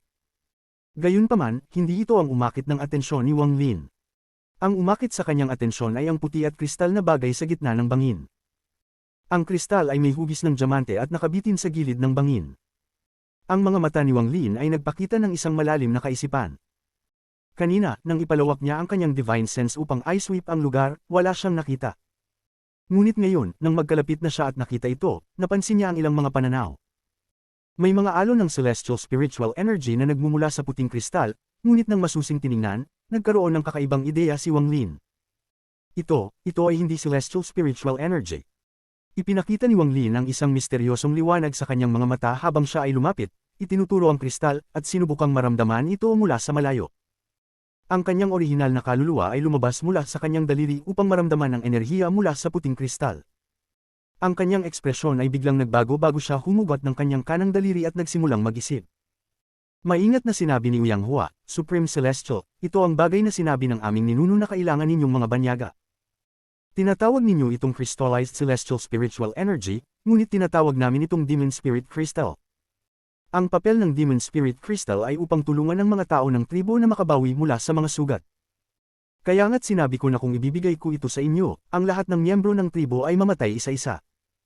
Gayunpaman, mababa ang kalidad ng demon spirit crystal na ito, kaya't hindi mataas ang kakayahan nito sa pagpapagaling. Kung ikukumpara sa inyong mga gamot, mas pipiliin ko pang gamitin ang mga iyon. Wala nang sinabi si Wang Lin habang muli niyang itinaas ang kanyang kamay at inabot ito. Isang malakas na tunog ng pag-uga mula sa bangin ang agad na narinig. Sa simula ay mahina, ngunit mabilis itong lumakas. Malalakas na ugong ng kulog ang nagmula sa bangin at agad itong napansin ng mga tao sa loob ng lambak. Bukod dito, tila ang malalakas na ugong ng kulog ay nagdulot ng pagyanig sa mga nakapaligid na bangin, na para bang may isang earth dragon na gumagalaw sa ilalim nila. Nagningning ang mga mata ni Wang Lin at mahigpit niyang hinayla ang kanyang kanang kamay. Pagkatapos ng ilang tunog ng pagputok, nakalabas ang puting kristal mula sa bangin at bumagsak sa kanyang kamay. Sa sandaling hawakan niya ang puting kristal, agad na naramdaman ni Wang Lin ang isang malamig na aura na lumabas mula rito. Ang aurang ito ay dumiretso sa kanyang katawan sa pamamagitan ng kanyang kanang braso. Ang puting aura na ito ay hindi dumaan sa kanyang mga meridyano, kundi dumaan sa kanyang mga buto. Matapos mabilis na mag-ikot ng isang beses sa katawan ni Wang Lin, ang aura ay nagtipon sa kanyang dantian. Unti-unting ito ay naging kristal na kasing laki ng butil ng bigas na nagbigay ng puting aura habang unti-unting umiikot, na para bang isang nebula. Ang puting aurang ito ay mukhang celestial spiritual energy, ngunit sa totoo lang, malayo ito sa katotohanan. Ang celestial spiritual energy ay mahinahon, samantalang ang enerhiyang ito ay mahinahon pero may kasamang malakas na demonyong aura. Matapos sumipsip ng demonyong enerhiya na ito, ang buong katawan ni Wang Lin ay dumaan sa isang napansin na pagbabago. Kabanata 526. Man in Black. May isang demonyong apoy na kumikislap sa kanyang mga mata. Ang kanyang mga damit ay gumalaw kahit walang hangin, at mga piraso ng demonyong aura ay kumalat sa hangin. Nang makita ni Yang Hua ang lahat ng ito, hindi niya maiwasang magulat. Huminga siya ng malalim na hangin at umatras ng ilang hakbang habang mamurming mag-isa, sabi ng mga rumor, kapag unang nakipag-ugnay ang isang banyaga sa Demon Spirit Crystal, magkakaroon ng pagbabago sa demonyong enerhiya sa kanilang katawan. Ang demonyong puwersang iniwan ng Demon Spirit Crystal sa kanyang katawan ay nagbigay sa kanya ng pakiramdam ng labis na kasiyahan. Ang pakiramdam na ito ay talagang nakakahumaling. Pinagsikapan ni Wang Lin na mag-focus at tinanggal ang demonyong apoy sa kanyang mga mata, pagkatapos ang demonyong aura sa paligid niya ay nawala rin, parang wala nang kakaibang nangyari. Ang celestial spiritual energy na ito na puno ng demonyong enerhiya ay kakaiba. Pagkatapos kong sumipsip ng enerhiyang ito, nakabuo ito ng sarili nitong lugar. Mahirap maramdaman, ngunit pakiramdam ko ay kayang pagsamahin ang aurang ito sa celestial spiritual energy at dagdagan ang cultivation ng isa. Ngunit, sa ngayon, napakababa ng demonyong enerhiya at imposibleng subukan. Nag-isip si Wang Lin saglit bago hinawakan ang kanyang bag of holding. Higit sa 100 ng botelya ang lumabas at damapo sa mga paa ni Yang Hua. Nanginginig si Yang Hua, pagkatapos suriin ang bawat botelya bago ito ilagay sa kanyang bag. Siya ay sobrang excited ngayon. Maari ka nang umalis. Kailangan kong mag-cultivate dito. Pagdating ng bukas, aalis ako mag-isa. Sabi ni Wang Lin ng kalmado. Hindi na niya pinansin si Yang Hua habang nagsimula siyang mag-focus sa Demon Spirit Crystal na nabuo sa loob ng kanyang katawan. Mabilis na tumanggo si Yang Hua, at nagbigay galang siya kay Wang Lin bago umalis. Agad na naging tahimik ang lugar, ngunit paminsan-minsan ay maririnig ang tawanan mula sa apoy sa malayo. Ang buong focus ni Wang Lin ay nasa kanyang dantian. Inaalam niya ang Demon Spirit Crystal. Kung marami akong ganito, kahit hindi ko ito ma-fuse sa celestial spiritual energy, magiging isa pa itong puwersa. Mayroong hindi bababa sa 1,000 na cultivator na pumasok, at naniniwala ako na ang layunin ng bawat isa ay ang Demon Spirit Crystal na ito.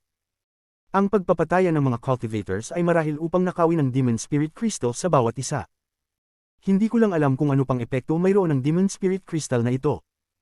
Dapat may iba pang gamit ang demonyong enerhiya, kung hindi ay wala itong dahilan upang magdulot ng ganitong maraming pagdanak ng dugo sa loob ng maraming taon.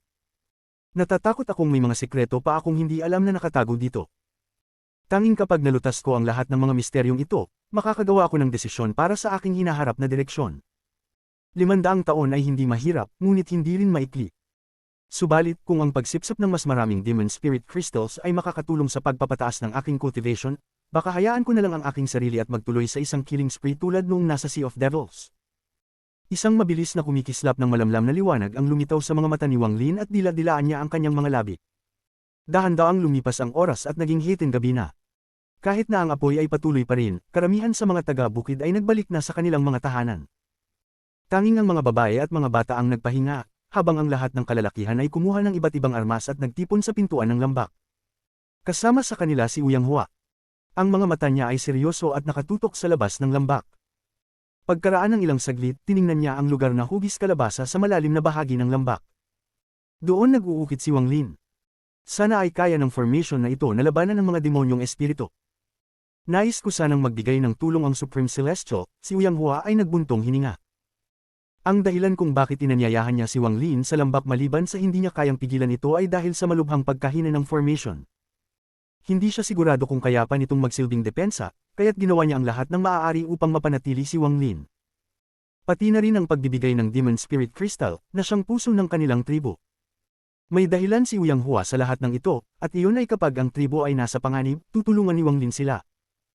Tinitigan ni Uyang Hua ang mga taga-bukid sa paligid bago magbuntong hininga at nagsabing, hindi ko na kailangang sabihin kung anong kailangang gawin sa gabi ng mga demonyong espiritu. Kung makakayanan natin ang magdamag, magiging ligtas ang lahat. Biglang binuksan ni Wang Lin ang kanyang mga mata habang nag-cultivate at itinaas ang kanyang ulo upang tumingin sa kalangitan. Kahit na madilim pa rin ang langit, sa mga mata ni Wang Lin, may mga pagbabago. Sa loob ng dilim ay may lilang aura, at may mga pagsabog ng demonyong enerhiya na may iba't ibang lakas na kumakalat sa buong kalangitan. Hindi ang lambak ang target nito, kundi isang lugar lamang na daraanan. Habang tinitingnan ang langit, ipinakita ni Wang Lin ang isang matatag na ekspresyon. Ipinatong niya ang kanyang kamay sa kanyang noo at ang kanyang orihinal na kaluluwa ay umalis sa kanyang katawan. Pagkatapos ay lumipad siya palabas ng lambak, dumaan sa formation, at diretsyong tumaas sa langit. Hindi tumigil ang orihinal na kaluluwa habang tinutok nito ang direksyon kung saan nagmumula ang agos ng demonyong enerhiya. Habang papalapit, lalong lumakas ang presyon mula sa demonyong enerhiya. Ang lawak ng demonyong enerhiya ay sobrang laki, kaya't imposibleng makita kung saan nagtatapos ito. Sa daraanan nito, lahat ng lupal na dinaanan ng demonyong enerhiya ay natira na kalbo at ang mga hayop ay nagpapalabas ng malulungkot na ungol bago maging puting mga kalansay. Nang makita ito ni Wang Lin, bahagyang kumunat ang kanyang mga kilay. Sa puntong ito, kung titingnan mula sa taas, makikita ang isang lilang aura na kumakalat mula sa isang sentral na lokasyon. Ang saklaw nito ay napakalawak, at masasabing malaki ito kumpara sa buong demonyong spirit land. Mabilis na umatras ang isang piraso ng orihinal na kaluluwa ni Wang Lin pagkatapos niyang suriin. Ngunit sa sandaling iyon, biglang huminto ang kanyang orihinal na kaluluwa, at pinadama ang kanyang divine sense at tumagos ng malalim sa agos ng demonyong enerhiya. Nakita niya sa kailaliman ng agos ng demonyong enerhiya, sa tabi ng mga walang katapusang alon ng demonyong enerhiya, isang tao. Ang taong ito ay may suot na itim na balabal, malamig ang kutis, manipis ang labi, at may mabagsik na hitsura. Sa ngayon, hawak niya ang isang itim na espada, at habang ipinapilang ang espada, may isang kakaibang lilang aura na nakapalibot dito. Kasabay nito, ang taong ito ay sabayang sumisipsip ng malaking dami ng demonyong enerhiya. Sa sandaling dumaan ng divine sense ni Wang Lin, dahan-daang itinataas ng lalaki ang kanyang ulo at tumingin kay Wang Lin bago magpakita ng isang malamig na ngiti. Ang iyong cultivation ay hindi masama upang makita ang aking pag-iral. Nais ko sanang magulat kita. Itinuro ng itim na balabal na lalaki ang kanyang espada at sinabi, ang pagkikita natin ay isang kamalasan para sa iyo. Kahit na ibigay mo ang iyong Demon Spirit Crystal, wala ring silbi. Ikaw ang aking panghuling biktima. Tinutok ng orihinal na kaluluwa ni Wang Lin ang mga mata nito sa lalaki at agad na umatras pabalik ng walang imik. Hindi tumigil ang lalaki ngunit nagpakita ng ngiting may paghamak. Isang mid-stage soul transformation cultivator lamang. Anuman ang sektang iyong pinagmulan, tiyak na mamamatay ka ngayon. Pagkatapos sumipsip ng iyong Demon Spirit Crystal, baka maabot ko ang hinihiling na kondisyon para pumasok sa Sky Demon City. Mayroong bakas ng kasabikan sa mga mata ng lalaki. Sa loob ng lambak, bumalik ang orihinal na kaluluwa ni Wang Lin at naging malamig ang kanyang mga mata. Siya ang unang cultivator mula sa planeta Tianyun na nakilala ko dito. Nasa peak ng late-stage soul transformation siya, ngunit hindi madali para sa kanya na patayin ako. Sa labas ng lambak, ang agos ng demonyong enerhiya ay damaloy ng tulad ng isang alon patungo sa lambak. Ang formation sa paligid ng lambak ay agad na nagningning. Tila pinapalakas ang presyon ng demonyong enerhiya. Ngunit ang presyon ng demonyong enerhiya ay hindi lang isang beses dumaan, ito ay tumagal.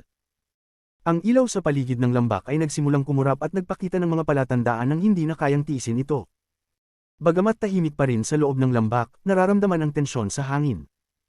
Lahat ng mga lalaking adult ay nakatayo sa pintuan ng lambak at humahawak ng kanilang mga armas. Nangangalumata ang mga kamay nila at habang nakatingin sila ng matalim sa pintuan ng lambak, ang kanilang paghinga ay humirap. Si Uyang Hua ay nakatayo sa harap ng lahat. Ibinangon niya ang kanyang kamay at nagdasal ng isang komplikadong wika upang mapanatili ang formation.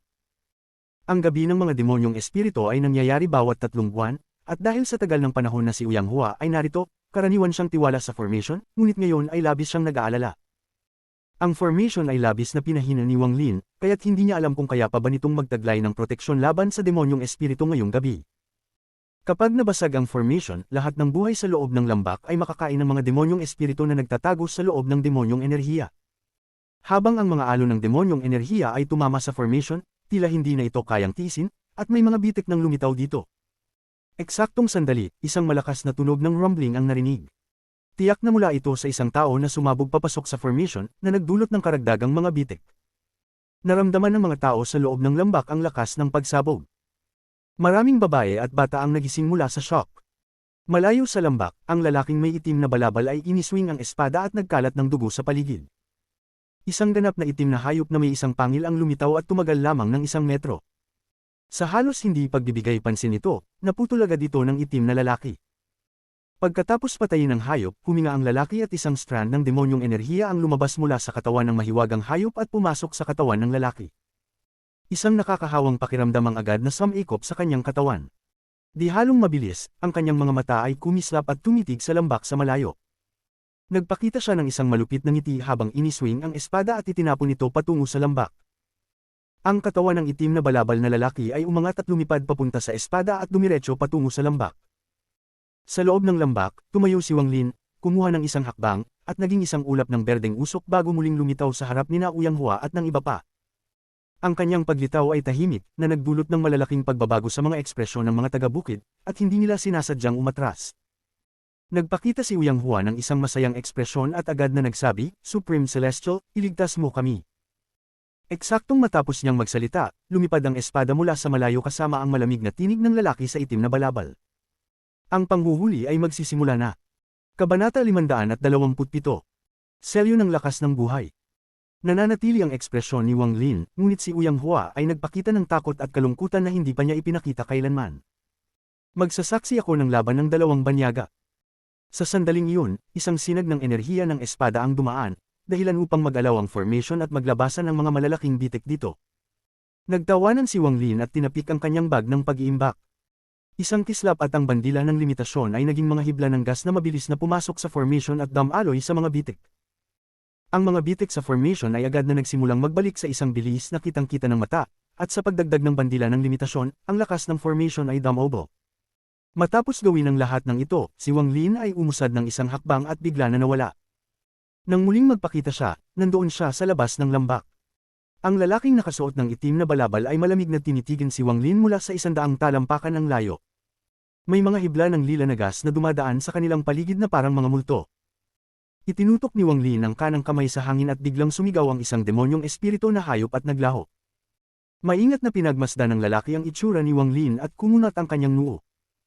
Naubos ang kanyang kay-abangan, at ngayon ay nag-alinlangan siya at nagtanong, "Anong sekta ka ba nang galing?"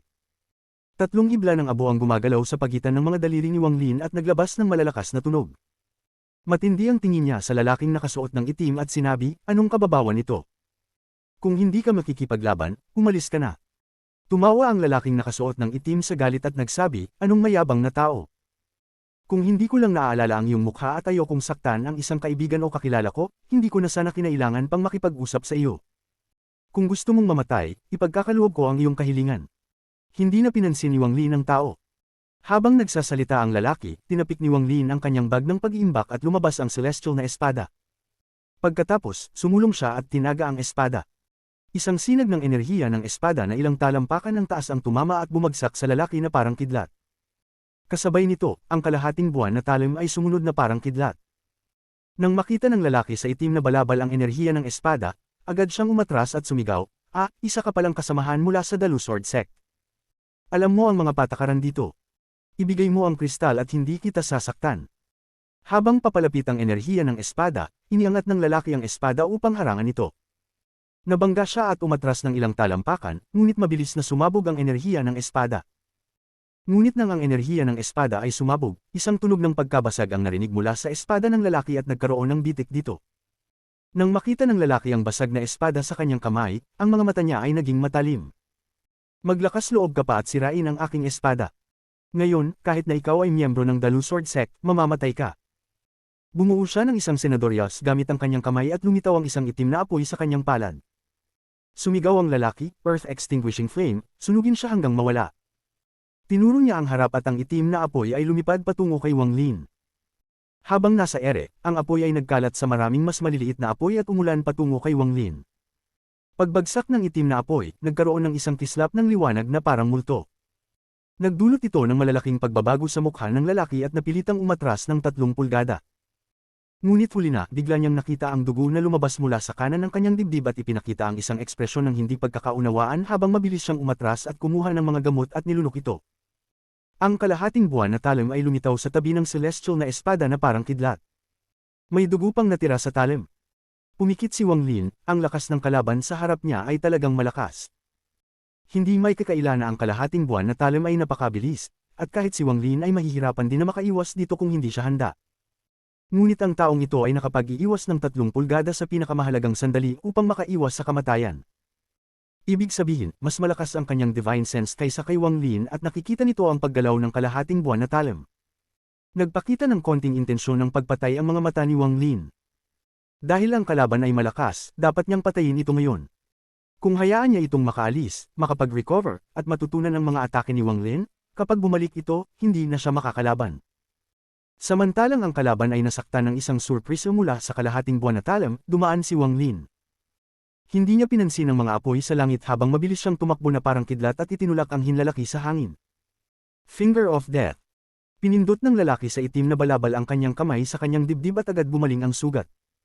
Mapatla ang kanyang mukha at galit na tinitigan si Wang Lin. Ipinagpag ang espada at nagsabi, Sword Scatter. Isang sigaw, ang espada ay nagbasag at nahulog sa harap niya bago tumira patungo kay Wang Lin. Sumak ang mga mata ni Wang Lin, ngunit hindi siya umiwas. 2 sa 3 hibla ng abo na gumagalaw sa pagitan ng kanyang mga daliri ay nawala. Damaloy ito sa kanyang braso at tumungo sa kanyang noo. Biglang lumitaw ang 2 simbolo sa kanyang noo. Life Force Seal. Sa sandaling lumitaw ang simbolo, mabilis itong kumalat sa buong katawan niya. Ang isang simbolo ay nag-create ng isang layer at ang 2 simbolo ay nag-create ng 2 layer.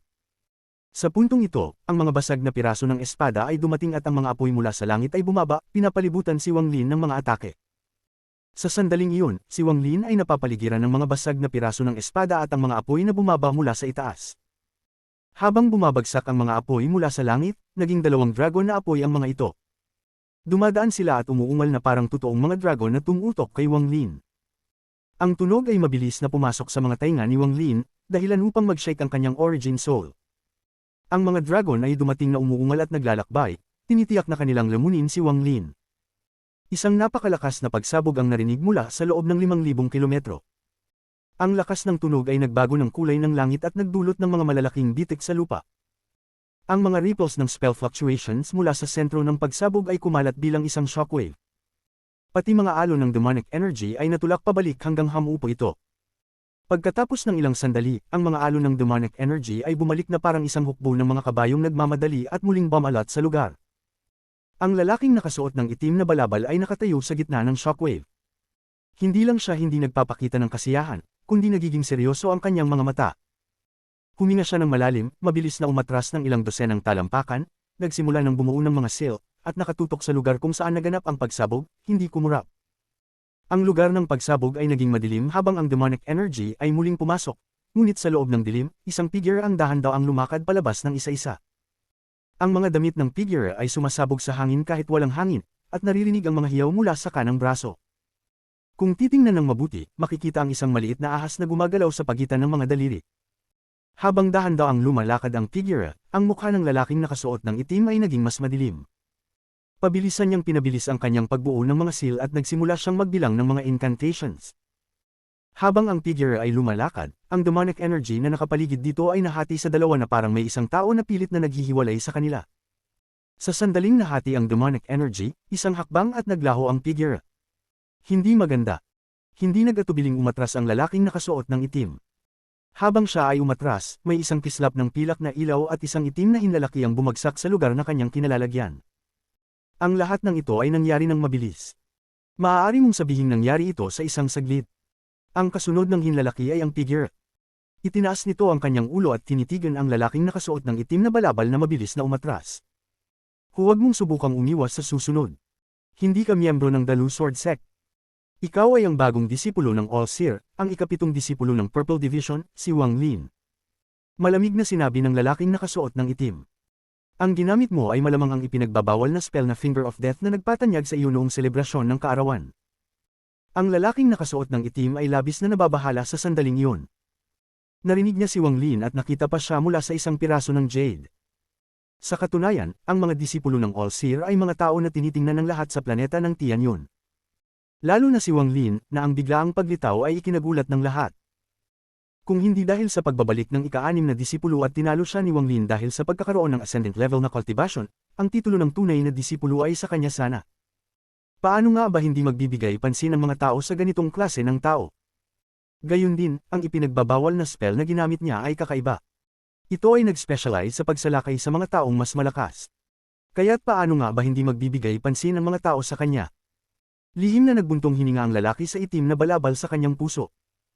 Kung nalaman lamang niya ang pagkakakilanlan ni Wang Lin ng mas maaga, hindi sana siya kumilos ng ganito nang walang ingat. Kahit na ang kalaban niya ay nasa kalagitnaan ng soul transformation, hindi niya pwedeng maliitin ang isang disipulo ng All-Seer. Bagamat natalo si Wang Lin laban sa isang ascendant na cultivador, ipinakita niya na may napakalakas siyang mga atake. Gayun din, ang kanyang mga iba't ibang yaman ay nakakuha ng atensyon ng maraming tao. Kahit na manalo siya, magiging napakahirap patayin si Wang Lin. Sa huli, alam ng lahat sa planeta ng Tianyun na bawat disipulo ng All-Seer ay mayroong isang buhay na iligtas na yaman. Hanggat hindi masyadong malaki ang agwat ng cultivation, ibig sabihin nito ay may dagdag na buhay. Kabanata 528. Ipinagbabawal na demonyo. Palihim na nagmura ang lalaking nakasuot ng itim at mabilis na umatras. Wala siyang kumpiyansa na matalo ang taong nasa harap niya, kaya sa halip na mag-aksaya ng oras, mas mabuting umalis na siya sa lalong madaling panahon. Lumiwanag ang mga mata ni Wang Lin. Sa sandaling dumating ang fragment ng espada at apoy, gumamit siya ng 2 layer ng Life Force Seal upang harangan ang kapangyarihan ng parehong spell. Pagkatapos ng lahat, ang lalaking nakasuot ng itim ay isang makapangyarihang cultivador sa tuktok ng huling yugto ng soul transformation. Gayunpaman, ang dami ng celestial spiritual energy na kinokontrol ng lalaking nakaitim na robe ay hindi isang bagay na makakalaban ni Wang Lin. Kaya't bagamat itinigil ni Wang Lin ang pag-atake, ang isa sa mga Life Force Seal ay bumagsak at nawala ng tuluyan. Ang mga selyo ng lakas buhay ay ang pagtiyak ni Wang Lin para sa hinaharap. Inubos niya ang lahat ng kanyang pagsisikap para makagawa ng 3, at ngayon, isa sa mga ito ay nawasak ng lalaking nakaitim na kasuotan. Bagamat nasaktan si Wang Lin sa pagkawalan nito, punong-puno siya ng galit na pumatay. Nang makita niyang hindi nalalaban ang kalaban at magpapasimula ng umatras, ang mga mata ni Wang Lin ay naging malamig habang mabilis siyang tumalilis upang habulin ang lalaking nakaitim na kasuotan. Hinawakan niya ang kanyang bag ng pag-iimbak at agad na lumitaw ang soul lasher sa kanyang kamay. Habang hinahabol siya, bigla niyang pinaikot ang panghagupit. Ang mukha ng lalaking nakaitim na kasuotan ay nagiging madilim habang bigla siyang lumingon upang subukang hawakan ang panghagupit at sumigaw, hindi marunong magpasalamat na batang ito. Sige, ngayon ituturo ko sa iyo ang leksyon sa halip ng iyong guro. Sa sandaling ang kanyang kamay ay damapo sa panghagupit, 5 pulang tuldok ang lumitaw sa kanyang mga daliri. Ang 5 pulang tuldok ay tila gumagalaw kasabay ng galaw ng kanyang kamay, na nagbigay ng isang misteryosong pakiramdam. Sa oras na ito, kung titingnan mula sa malayo, hindi gumagalaw ang kanang kamay ng lalaking nakaitim na kasuotan kundi ang 5 pulang tuldok ang gumagalaw. Pagkatapos, ang kanyang kanang kamay ay gumalaw ng kabilas tulad ng kidlat at direktang hinawakan ng soul lasher, na mabilis na lumilipad. Sa sandaling nahawakan niya ang panghagupit, ang 5 pulang tuldok sa kanyang mga daliri ay kumislap ng maliwanag. Pagkatapos, ang 5 tuldok ng liwanag ay nagsanib upang bumuo ng isang 5 star na seal. Sumigaw ang lalaking nakaitim, restrict. Nagtawanan si Wang Lin. Hindi siya nag-aalala tungkol sa Soul Lasher, kaya kumuha siya ng isang hakbang at nag-teleport patungo sa lalaking nakaitim na kasuotan sa halip na bawiin ang panghagupit. Halos sa sandaling nag-teleport si Wang Lin, ang kamay ng lalaking nakaitim ay damapo sa Soul Lasher. Sa sandaling natapos ang sigaw ng lalaking nakaitim, isang sinag ng itim na liwanag ang lumitaw sa dulo ng panghagupit at mabilis na kumalat sa buong panghagupit. Kasabay nito, kumalat ang itim na liwanag sa braso ng lalaking nakaitim, at nagpakawala siya ng isang malupit na ungol. May narinig na sizzling na tunog mula sa kanyang braso, at maging mga hibla ng puting usok ay lumalabas mula rito. Mabilis na bawiin ng lalaking nakaitim ang kanyang kamay at ang kanyang mga mata ay puno ng pagkabigla. Alam niya sa kanyang puso na ang kanyang 5 blood seal ay itinuturing na isang mataas na kalidad na seal, at ito ay ginagamit lalo na para sa pagsiliw ng yaman ng kaaway. Sa lahat ng kanyang mga taon ng pagninuno, ginamit niya ito laban sa hindi mabilang na mga cultivator at hindi ito kailanman nabigo. Ito ang unang pagkakataon na nabigo ito. Sa sandaling binitiwan niya, nawala ang lahat ng balak na labanan sa kanyang katawan. Habang siya ay papalabas na, ang Soul Lasher ay lumipad sa isang kakaibang anggulo patungo sa kanya. Sa malakas na tunog ng paghampas, tinamaan ng Soul Lasher ang kanyang likod habang siya ay umatras. Sa isang hampas, ang kanyang mukha ay agad na naging maputla at ang kanyang mga mata ay nagpakita ng isang misteryosong liwanag na hindi pa nakita kailanman. Isang yaman na dalubhasa sa pagsira ng pinagmulan ng kaluluwa. Malalim na huminga ang lalaking nakaitim. Hindi tumigil ang kanyang mga paa habang patuloy siyang tumatakas. Ngunit sa puntong ito, ang espasyo sa paligid niya ay yumuko at nakasunod na si Wang Lin. Nagningning ang mga mata ng lalaking nakaitim at naglabas siya ng malamig na hininga habang siya ay lumuluwa ng isang ulap ng itim na usok. Matapos lumitaw ang itim na usok, mabilis itong lumibot kay Wang Lin. Pagkatapos gawin ito, hindi tumigil ang lalaking nakaitim at mabilis na dumaan sa mga papasok na alon ng demonyong espiritual na enerhiya at nawala ng walang bakas. Habang lumitaw si Wang Lin, siya ay napaligiran ng itim na ulap na niluwan ng lalaking nakaitim. Ang itim na ulap na ito ay isang napakalakas na lason, at agad niyang naramdaman ng matinding sakit nang palawakin niya ang kanyang divine sense. Walang pag-aalinlangan, bumuo ang kanyang kamay ng isang seal at sinabi, hangin. Sa isang salita, isang simoy ng hangin ang dumaan sa itim na ulap, lumikha ng isang bukas. Sa oras na lumitaw ang bukas, nagsimula itong magsara, ngunit ang katawan ni Wang Lin ay naging isang ulap ng berdeng usok at nakatakas. Pagkatapos niyang muling magpakita, mas lalo pa niyang kinatakutan ang lalaking nakaitim. Malinaw na ang lalaking ito ay may maraming spell at mga yaman na hindi pa niya nagagamit. Ang dahilan kung bakit siya umalis ay dahil nabigla siya sa kasikatan ni Wang Lin. Marahil ay narinig niya kung paano nakipaglaban at natalo si Wang Lin sa isang ascendant cultivator ngunit mayroon pa rin itong hindi mabilang na mga yaman na magagamit. Bagamat hindi ko alam kung anong sekta siya galing, kung nandito siya, ibig sabihin ay mula siya sa planetang Tianyun at alam niyang lahat ng disipulo ng All-Seer ay may mga yaman na pananggalang sa buhay. Hindi na ito isang lihim, at sa kakayahan ng kanyang isipan, marahil ay iniisip na niya ito ng maraming beses. Marahil naisip niya na hindi madali patayin ako, kaya nagdesisyon siyang umatras. Hindi ako papayag na mabuhay ang taong yun. Naging malamig ang mga mata ni Wang Lin, at mabilis siyang tumalima sa pagsunod sa lalaking nakaitim. Ang dalawa ay kumilos na parang magkasunod sa alon ng demonyong espiritual na enerhiya. Habang lumalalim ang isa sa mga alon ng demonyong espiritual na enerhiya, mas lalakas ang mga espiritu ng demonyo. Maaari silang magkaroon ng maraming anyo, ngunit isang bagay na hindi nagbabago ay mayroon silang mga pangil sa kanilang mga ulo. Malaki ang pagkakaiba sa lakas ng mga espiritu ng demonyo. Nakadepende ito sa dami ng pangil sa kanilang mga ulo. Ang lokasyon ni Wang Lin at ng lalaking nakaitim ay hindi na nasa gitna ng demonyong espiritual na enerhiya. Nandyan na sila sa gilid. Dito, ang mga espiritu ng demonyo ay mahihina, at kaya nakaligtas ang lalaking nakaitim at nakakakuha ng demonyong espiritual na enerhiya. Habang tumatakbo sila sa alon ng demonyong espiritual na enerhiya, maraming espiritu ng demonyo ang lumabas. Gayunpaman, lahat sila ay mahihina at nilipol ng dalawa sa isang simpleng galaw ng kanilang mga kamay. Bawat beses na mamatay ang isang espiritu ng demonyo, isang hibla ng demonyong espiritual na enerhiya ang nasisipsip ng taong pumatay dito. Habang tumatakas ang lalaking nakaitim, mahigpit na nakakunot ang kanyang noo. Bigla niyang itinwist ang kanyang katawan sa gilid na parang walang buto, at sa sandaling iyon, isang sinag ng itim na liwanag ang dumaan sa kanyang katawan. Nag-umpisa ng malamig na humalaklak ang lalaking nakaitim habang bumabalik ang kanyang katawan sa normal. Pagkatapos, ipinakalat niya ang kanyang banal na pandama at napansin niyang patuloy na tinutugis siya ni Wang Lin. Hindi marunong magpasalamat na bata. Ang Wang Lin na ito ay parang damaykit sa akin tulad ng kung paano ang utak ay damaykit sa buto. Nakakainis, lalo na ang kalahating buwan na talim. Sobrang bilis talaga. Kung hindi ko pa inihanda ang sarili ko, tiyak na maghihirap ako dahil dito.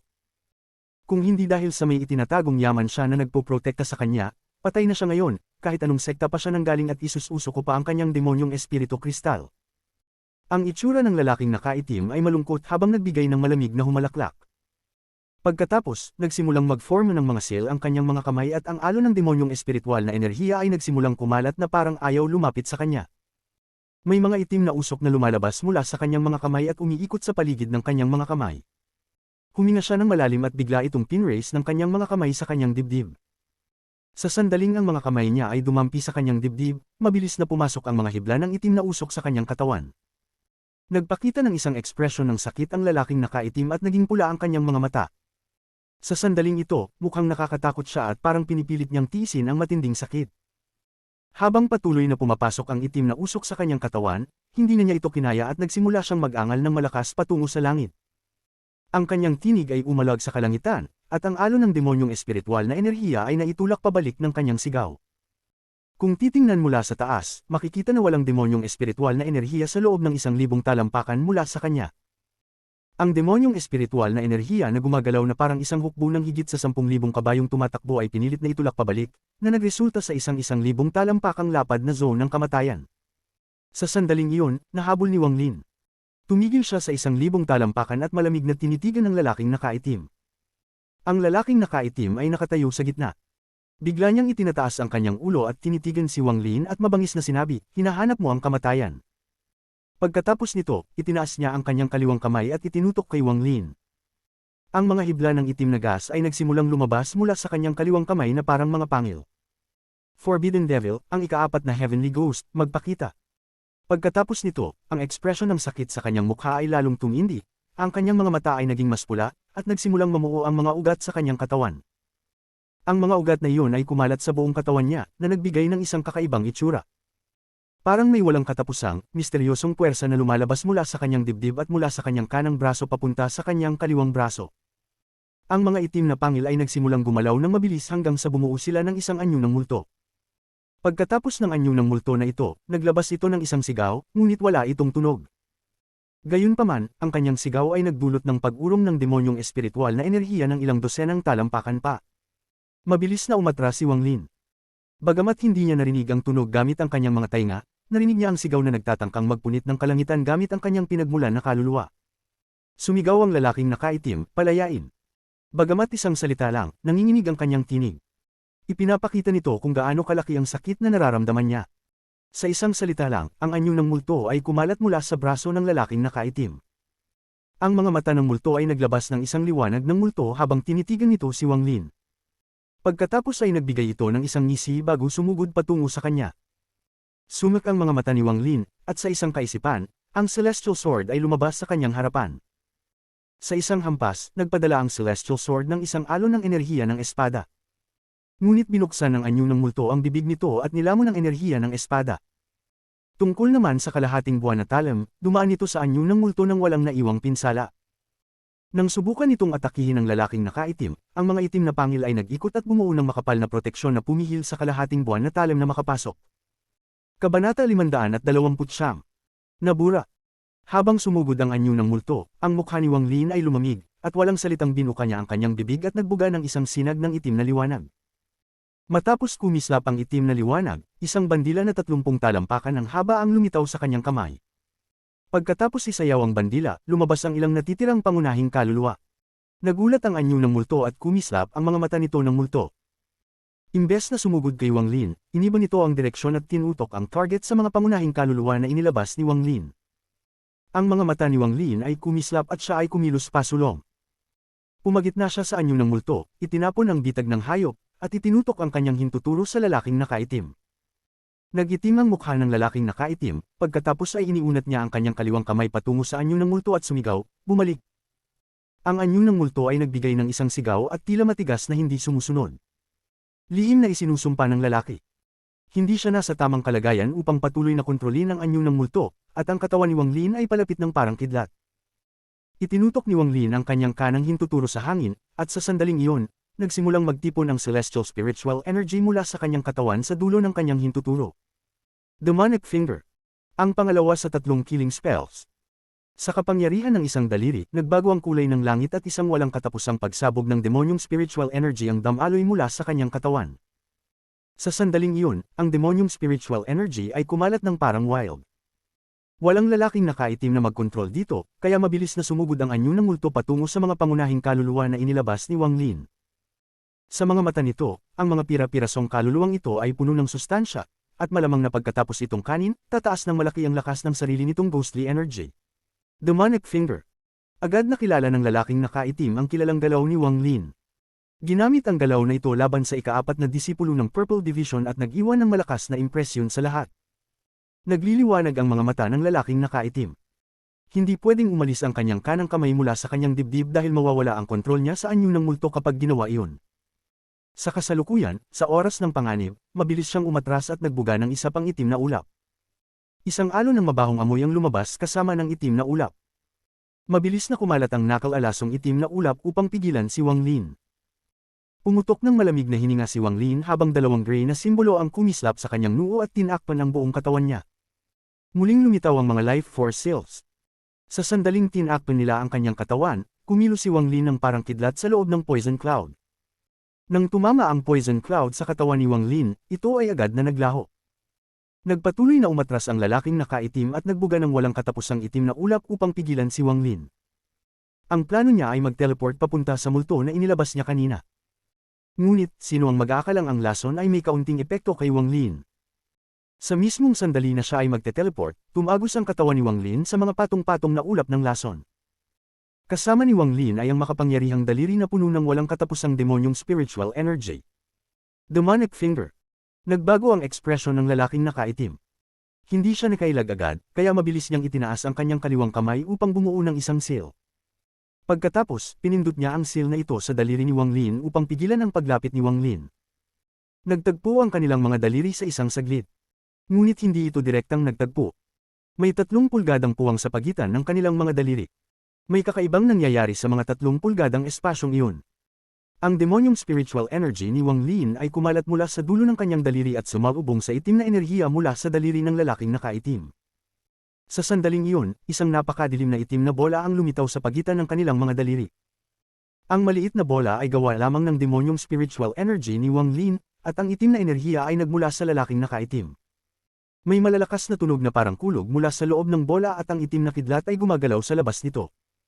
Sa sandaling iyon, para bang lahat ng bagay sa mundo ay tumigil at ang lahat ng liwanag ay nagtipon sa katawan ni Wang Lin at ng lalaking nakaitim. Si Wang Lin ay lumulutang sa hangin at ang kanyang mga damit ay gumagalaw ng walang hangin. Ang kanyang buhok ay ang pinakamatingkad, dahil ito'y naglalabas ng isang eleganteng pakiramdam na dumadaloy. Ang lalaking nakaitim ay kabaligtaran. Ang kanyang mukha ay puno ng kalungkutan at ang mga mata niya ay kumikislap ng kidlat. Nakatayo siya sa lupa na ang kaliwang kamay ay nakataas sa hangin. Ang kanyang mga damit ay lumilipad pabalik na parang tinamaan ng isang matinding hangin, at pati ang kanyang buhok ay dumadaloy pabalik. Ang malalakas na tunog mula sa maliit na bola sa pagitan nila ay naging mas malakas. Ang celestial spiritual energy sa loob ng katawan ni Wang Lin ay nagsimulang magdaloy ng parang wild at nag-convert sa demonyong spiritual energy at ipinasok sa maliit na bola. Samantalang ang lalaking nakaitim, lihim na isinusumpa. Kailangan niyang ipasok ang lahat ng demonyong spiritual energy na nakuha niya hanggang ngayon sa maliit na bola, dahil kung mawawala ang kontrol niya sa maliit na bola, tiyak na siya ay magsusuffer mula sa backlash. Ang mukha ng lalaking nakaitim ay naging mabagsik. Hindi siya nagsalita, at sa halip ay nagpadala ng mensahe gamit ang divine sense. Hindi ko pinaniniwalaan na ang isang soul transformation cultivator sa mid-stage tulad mo ay may higit pang celestial spiritual energy kaysa sa akin, na nasa late stage ng soul transformation. Dahil gusto mong makipaglaban sa akin, tingnan natin kung sino ang mabubuhay at sino ang mamamatay. Ang mga mata ni Wang Lin ay kasing liwanag ng mga torches habang sumagot siya, may multo kang sumisipsip ng iyong celestial spiritual energy. Paano mo ako matatalo? Nagbuga ng malamig na hininga ang lalaking nakaitim at tinignan si Wang Lin. Pinagpag niya ang kanyang mga ngipin at biglang itinaas ang kanyang kanang kamay mula sa dibdib. Sa sandaling itinaas niya ito, ang multo na nagtatangkang kanin ang mga pangunahing kaluluwa ay nagbigay ng isang sigaw at tinitigan ang lalaking nakaitim. Nagpos sandali ang kamay ng lalaking nakaitim, ngunit pagkatapos ay agad niyang itinataas ito pa. Nang itaas ang kamay, may isang malagkit na itim na filament na kumonekta sa kanyang mga daliri papunta sa kanyang dibdib. Sa sandaling itinaas niya ang kamay, ang multo ay nagbigay ng isang galit na sigaw na puno ng puot. Dahan-dahan itong naglaho, ngunit bago ito tuluyang mawala, kumislap ang mga mata ng multo. Tinitigan nito ang kasalukuyang kalagayan ng lalaking nakaitim at pagkatapos ay tinitigan si Wang Lin. Tila gumawa ito ng isang desisyon, at bago ito tuluyang maglaho, naglabas ito ng mga alon ng itim na liwanag mula sa katawan nito. Ang ekspresyon ng lalaking nakaitim ay nagbago, at sa sandaling iyon, ang itim na liwanag ay kumislap ng napakaliwanag.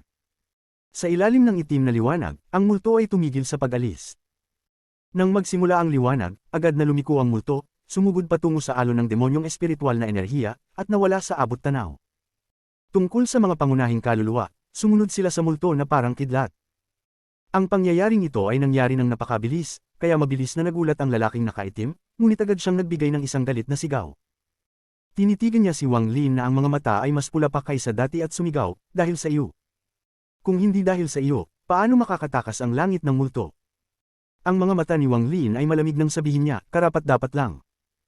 Ang mga mata ng lalaking nakaitim ay puno ng puot habang sinabi niyang, bastardo, patay ka na. Ngayon na hindi na sumisipsip sa kanya ang multo, ginamit niya ang lahat ng ghostly celestial spiritual energy na pinindi niya gamit ang pamamaraan ng kanyang sekta at ipinasok ito sa maliit na bola. Wang Lin, tanggapin mo na ang iyong kamatayan.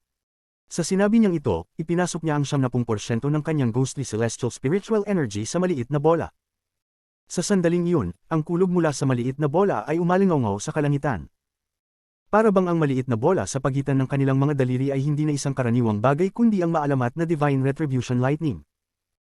Habang pumapasok ang ghostly celestial spiritual energy ng lalaking nakaitim sa maliit na bola, naging maliwanag na hindi sapat ang celestial spiritual energy sa loob ng katawan ni Wang Lin, kaya unti-unting pinipresyon ng maliit na bola si Wang Lin. Ipinakita ng lalaking nakaitim ang isang masamang ekspresyon na para bang nakikita na niyang tatama si Wang Lin sa maliit na bola. Ang buong katawan ni Wang Lin ay babagsak at ang kanyang dugo at laman ay magkalat sa lahat ng dako. Maging ang kanyang origin soul ay ganap na mawawala, kaya wala ng pagkakataon na ito ay makakabalik sa cycle ng reincarnation. Patayin ang lahat ng life force, sirain ang anumang pagkakataon na makapasok sa cycle ng reincarnation, at burahin ang lahat ng bakas ng kanyang pag-iral. Ngunit sa eksaktong sandaling iyon, nagulat ang lalaking nakaitim dahil nang tinitigan niya si Wang Lin, ang nakita niya ay hindi takot o kawalang interes. Sa halip, isang misteryosong ekspresyon, isang ngiti na hindi isang ngiti, isang mapanuyang ekspresyon. Ang ekspresyon na ito ay nagdulot ng pagyanig sa kanyang puso. Hindi man lang tinitigan ni Wang Lin ang maliit na bola nang sabihin niya, God-slaying war chariot, palayain. Pagkasabi niya nun, halos sa isang iglap, isang sigaw na tumusok sa kalangitan at puno ng hindi matitinag na kalikasan ang dumaan mula sa lugar kung saan itinapon ni Wang Lin ang bitag ng hayop kanina. Para itong primordial na hayop na naglakas loob lumaban-laban sa kalangitan, naglakas loob sumipsip ng mga celestial, at hindi kailanman magpapatalo sa buong buhay nito. Biglang nagbago ang ekspresyon ng lalaking nakaitim. Ang sumunod sa sigaw ay ang dambuhalang katawan ng spirit beast. Halos sa eksaktong sandaling lumitaw ito, naglabas ito ng isa pang sigaw. Sumigaw si Wang Lin, patayin ang kanyang katawan.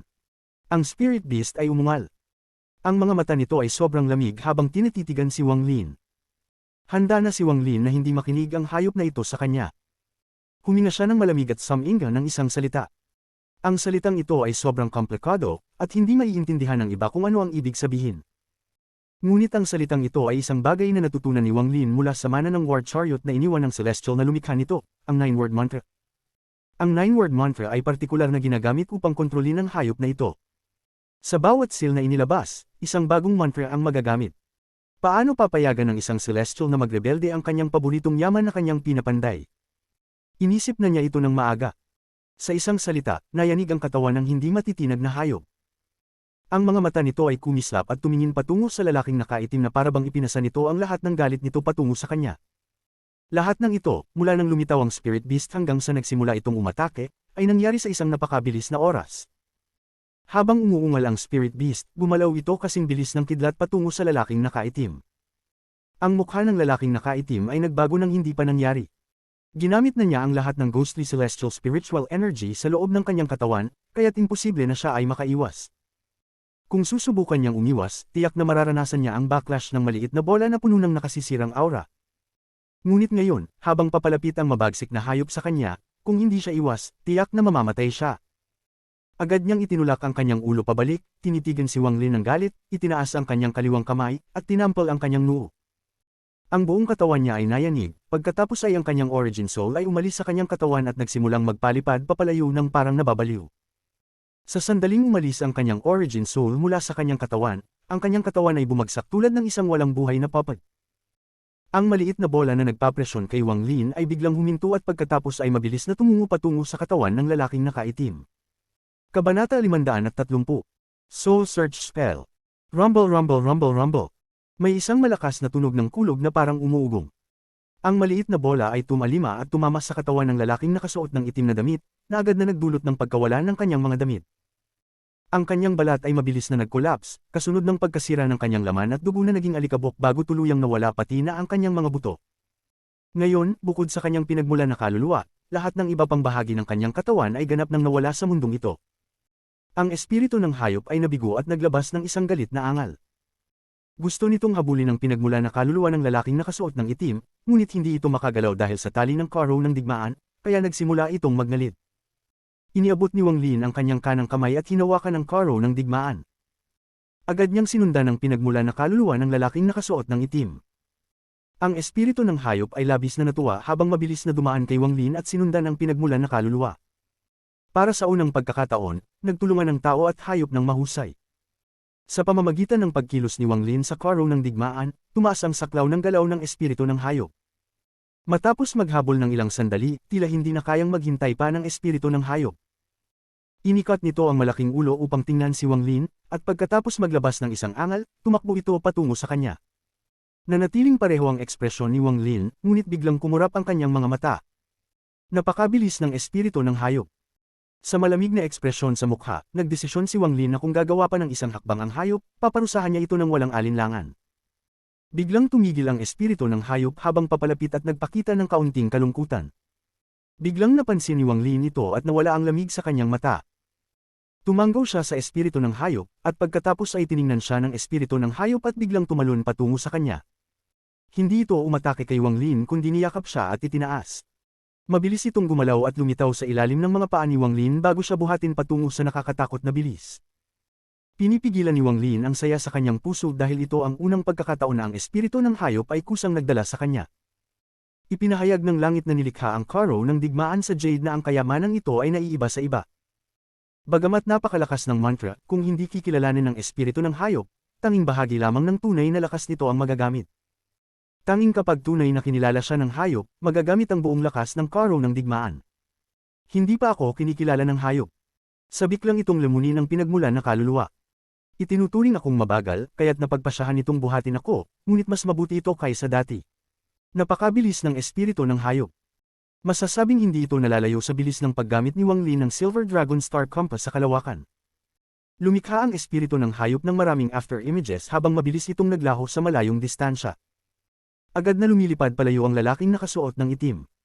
May isang maliit na kristal sa kanyang dantian, at unti-unti nitong inilalabas ang demonyong enerhiya. Tumaas ang galit ng lalaking nakasuot ng itim kay Wang Lin habang siya ay tumatakas. Nanumpa siyang kapag nakahanap siya ng katawan na posibleng angkinin at bumalik sa buong lakas, maghahanap siya ng paraan upang malupit na patayin si Wang Lin. Habang siya ay tumatakas, biglang nagbago ang ekspresyon niya. Lumingon siya upang makita ang espiritu ng hayop na tila nakatutok sa kanya na mabilis siyang hinahabol. Ipinakita ng pinagmula na kaluluwa ng lalaking nakasuot ng itim ang takot, at siya ay magpapalit ng direksyon ngunit ang espiritu ng hayop ay naglabas ng isang angal na parang dumaan diretso sa kalawakan. Biglang nayanig ang pinagmula na kaluluwa ng lalaking nakasuot ng itim. Hindi nito maiwasang huminto sandali, na nagbigay daan sa espiritu ng hayop upang makalapit. Ang mga mata ng espiritu ng hayop ay puno ng kasakiman. Alam nitong kapag nilamon niya ang pinagmula na kaluluwa, tataas ang kanyang lakas. Kung magiging sapat na ang lakas nito, makakalaya siya mula sa sumpa ng kulungan at makakamta ng buhay na walang alalahanin habang naglalakbay sa malawak na kalawakan. Sa kaisipang ito, nagtrabaho ng husto ang espiritu ng hayop. Binuksan nito ang bibig at isang amoy ng isda ang nagmula dito. Ito ay isang hininga ng kaluluwa. Ito ang nagdulot upang agad magyelo ang pinagmula na kaluluwa ng lalaking nakasuot ng itim. Kung ito ay isang nascent na kaluluwa, tiyak na wala na itong lakas upang lumaban. Gayunpaman, hindi isang nascent na kaluluwa ang kaluluwa ng lalaking nakasuot ng itim kundi isang pinagmula na kaluluwa. Isa pa, ang pinagmulan na kaluluwa ng isang taong nasa huling yugto ng soul transformation at handa ng sumabak sa ascendant stage. Dahil dito, bagamat epektibo ang hininga ng espiritu ng hayop, hindi nito tuluyang pinigilan ng kaluluwa. Gumalaw ito sa isang imposibleng anggulo at nakatakas mula sa mga pangil ng espiritu ng hayop. Balak nitong permanenteng sirain ang kanyang pinagmulan na kaluluwa gamit ang essence ng kaluluwa upang makatakas. Ngunit sa sandaling ito, kumilos si Wang Lin. Ngunit hindi ang kanyang katawan ang gumalaw kundi ang soul lasher. Ang panghagupit na pangil ay kumilos ng mabilis na parang anino at mabilis na ikinulong ang pinagmulan na kaluluwa ng lalaking nakasuot ng itim. Hinailan ni Wang Lin ang pinagmulan na kaluluwa pabalik sa kanyang kamay at isinilyo ito sa loob ng isang soul flag. Biglang nagalit ang espiritu ng hayop at iniikot ang ulo upang lamunin si Wang Lin. Nakita nitong ninakaw ang masarap nitong pagkain at halos kasing galit ito ng noong nahuli, isinilyo, at pinino siya ng nilalang na lumikha ng karo ng digmaan. Si Wang Lin ay lihim na nagbuntong hininga, pagkatapos ay naging malamig ang mga mata niya at mahinang binanggit ang isang salita. Sa isang salitang iyon, biglang naging dugo ang mga mata ng espiritu ng hayop at naglabas ng isang galit na angal. Tinitigan nito si Wang Lin ng walang awang sulyap bago bumalik ang malaking katawan nito sa karo ng digmaan. Habang ang katawan nito ay bumalik sa war chariot, hindi binigyan ni Wang Lin ng oras na tumugon bago ito naging trap ang hayop at mabilis na lumipad pabalik sa kanya. Isang malakas na puwersa ng pagsuso ang biglang lumabas mula sa trap ang hayop. Mapait na ngumiti si Wang Lin. Tuwing magtatampo ang hayop, nakakabigat lutisin. Umupo si Wang Lin sa lotus position na may hawak na piraso ng celestial jade sa kanyang kamay upang kontrahin ang puwersa ng pagsuso. Ngayong pagkakataon, ang dami ng celestial spiritual energy na naabsorb ay mas malaki kaysa sa dati. Ipinakita nito kung gaano kagalit ang hayop. Bagaman ang pag-absorb ng celestial spiritual energy ay isang side effect ng beast trap, matapos itong matutunan at magsama ng matagal, nakamit na ng spirit beast ang kaunting kontrol. Gayunpaman, limitado ang kontrol nito, kaya ang pinakamagagawa lang nito ay magpapasap ng kaunting mas maraming celestial spiritual energy kaysa sa karaniwan. Pagkalipas ng matagal na oras, huminga ng malalim si Wang Lin at unti-unting nawala ang pagsuso mula sa beast trap. Mukhang hindi na kayang magsusupa ng spirit beast at kinailangan nitong tumigil ng di kusang loob. Matapos mailagay ang beast trap, ipinakita ni Wang Lin ang mapait na ngiti. Isinara niya ang mga mata at bumalik sa pagmumuni-muni at hindi niya binuksan hanggang sa ma-recover niya ang lahat ng kanyang celestial spiritual energy. Ang spirit beast na ito. Magulo ang ulo ni Wang Lin. Ang langit ay kumikinang na at ang alon ng demonic spiritual energy na tumagal ng magdamag ay dahan-daang naglalaho. Tumayo si Wang Lin, pagkatapos ang kanang kamay niya ay tinapik ang kanyang bag of holding at kinuha ang soul flag na may hawak na origin soul ng lalaking nakaitim na kasuotan. Ibinangon niya ang bandila, at ang origin soul ng lalaki ay lumabas. Mabilis ang kamay ni Wang Lin at nahuli niya ang origin soul sa kanyang palad. Kasabay nito, ang celestial spiritual energy sa loob ng katawan ni Wang Lin ay bumuo ng mga thread na pumasok sa origin soul upang bumuo ng restriction. Kung ang taong ito ay magpapa-self-destruct, ang mga thread ay maglalagay ng buffer.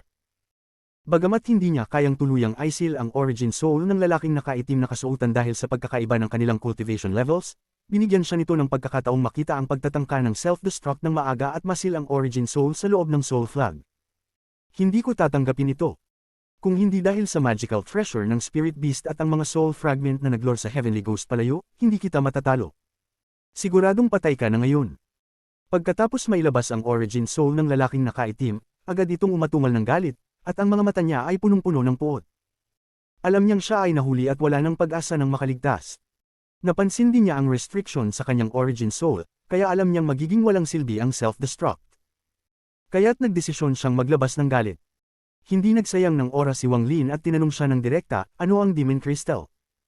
Pinangiti ng origin soul ng lalaking nakaitim ang kanyang labi at sinabi, walang kahihiyan mong tao.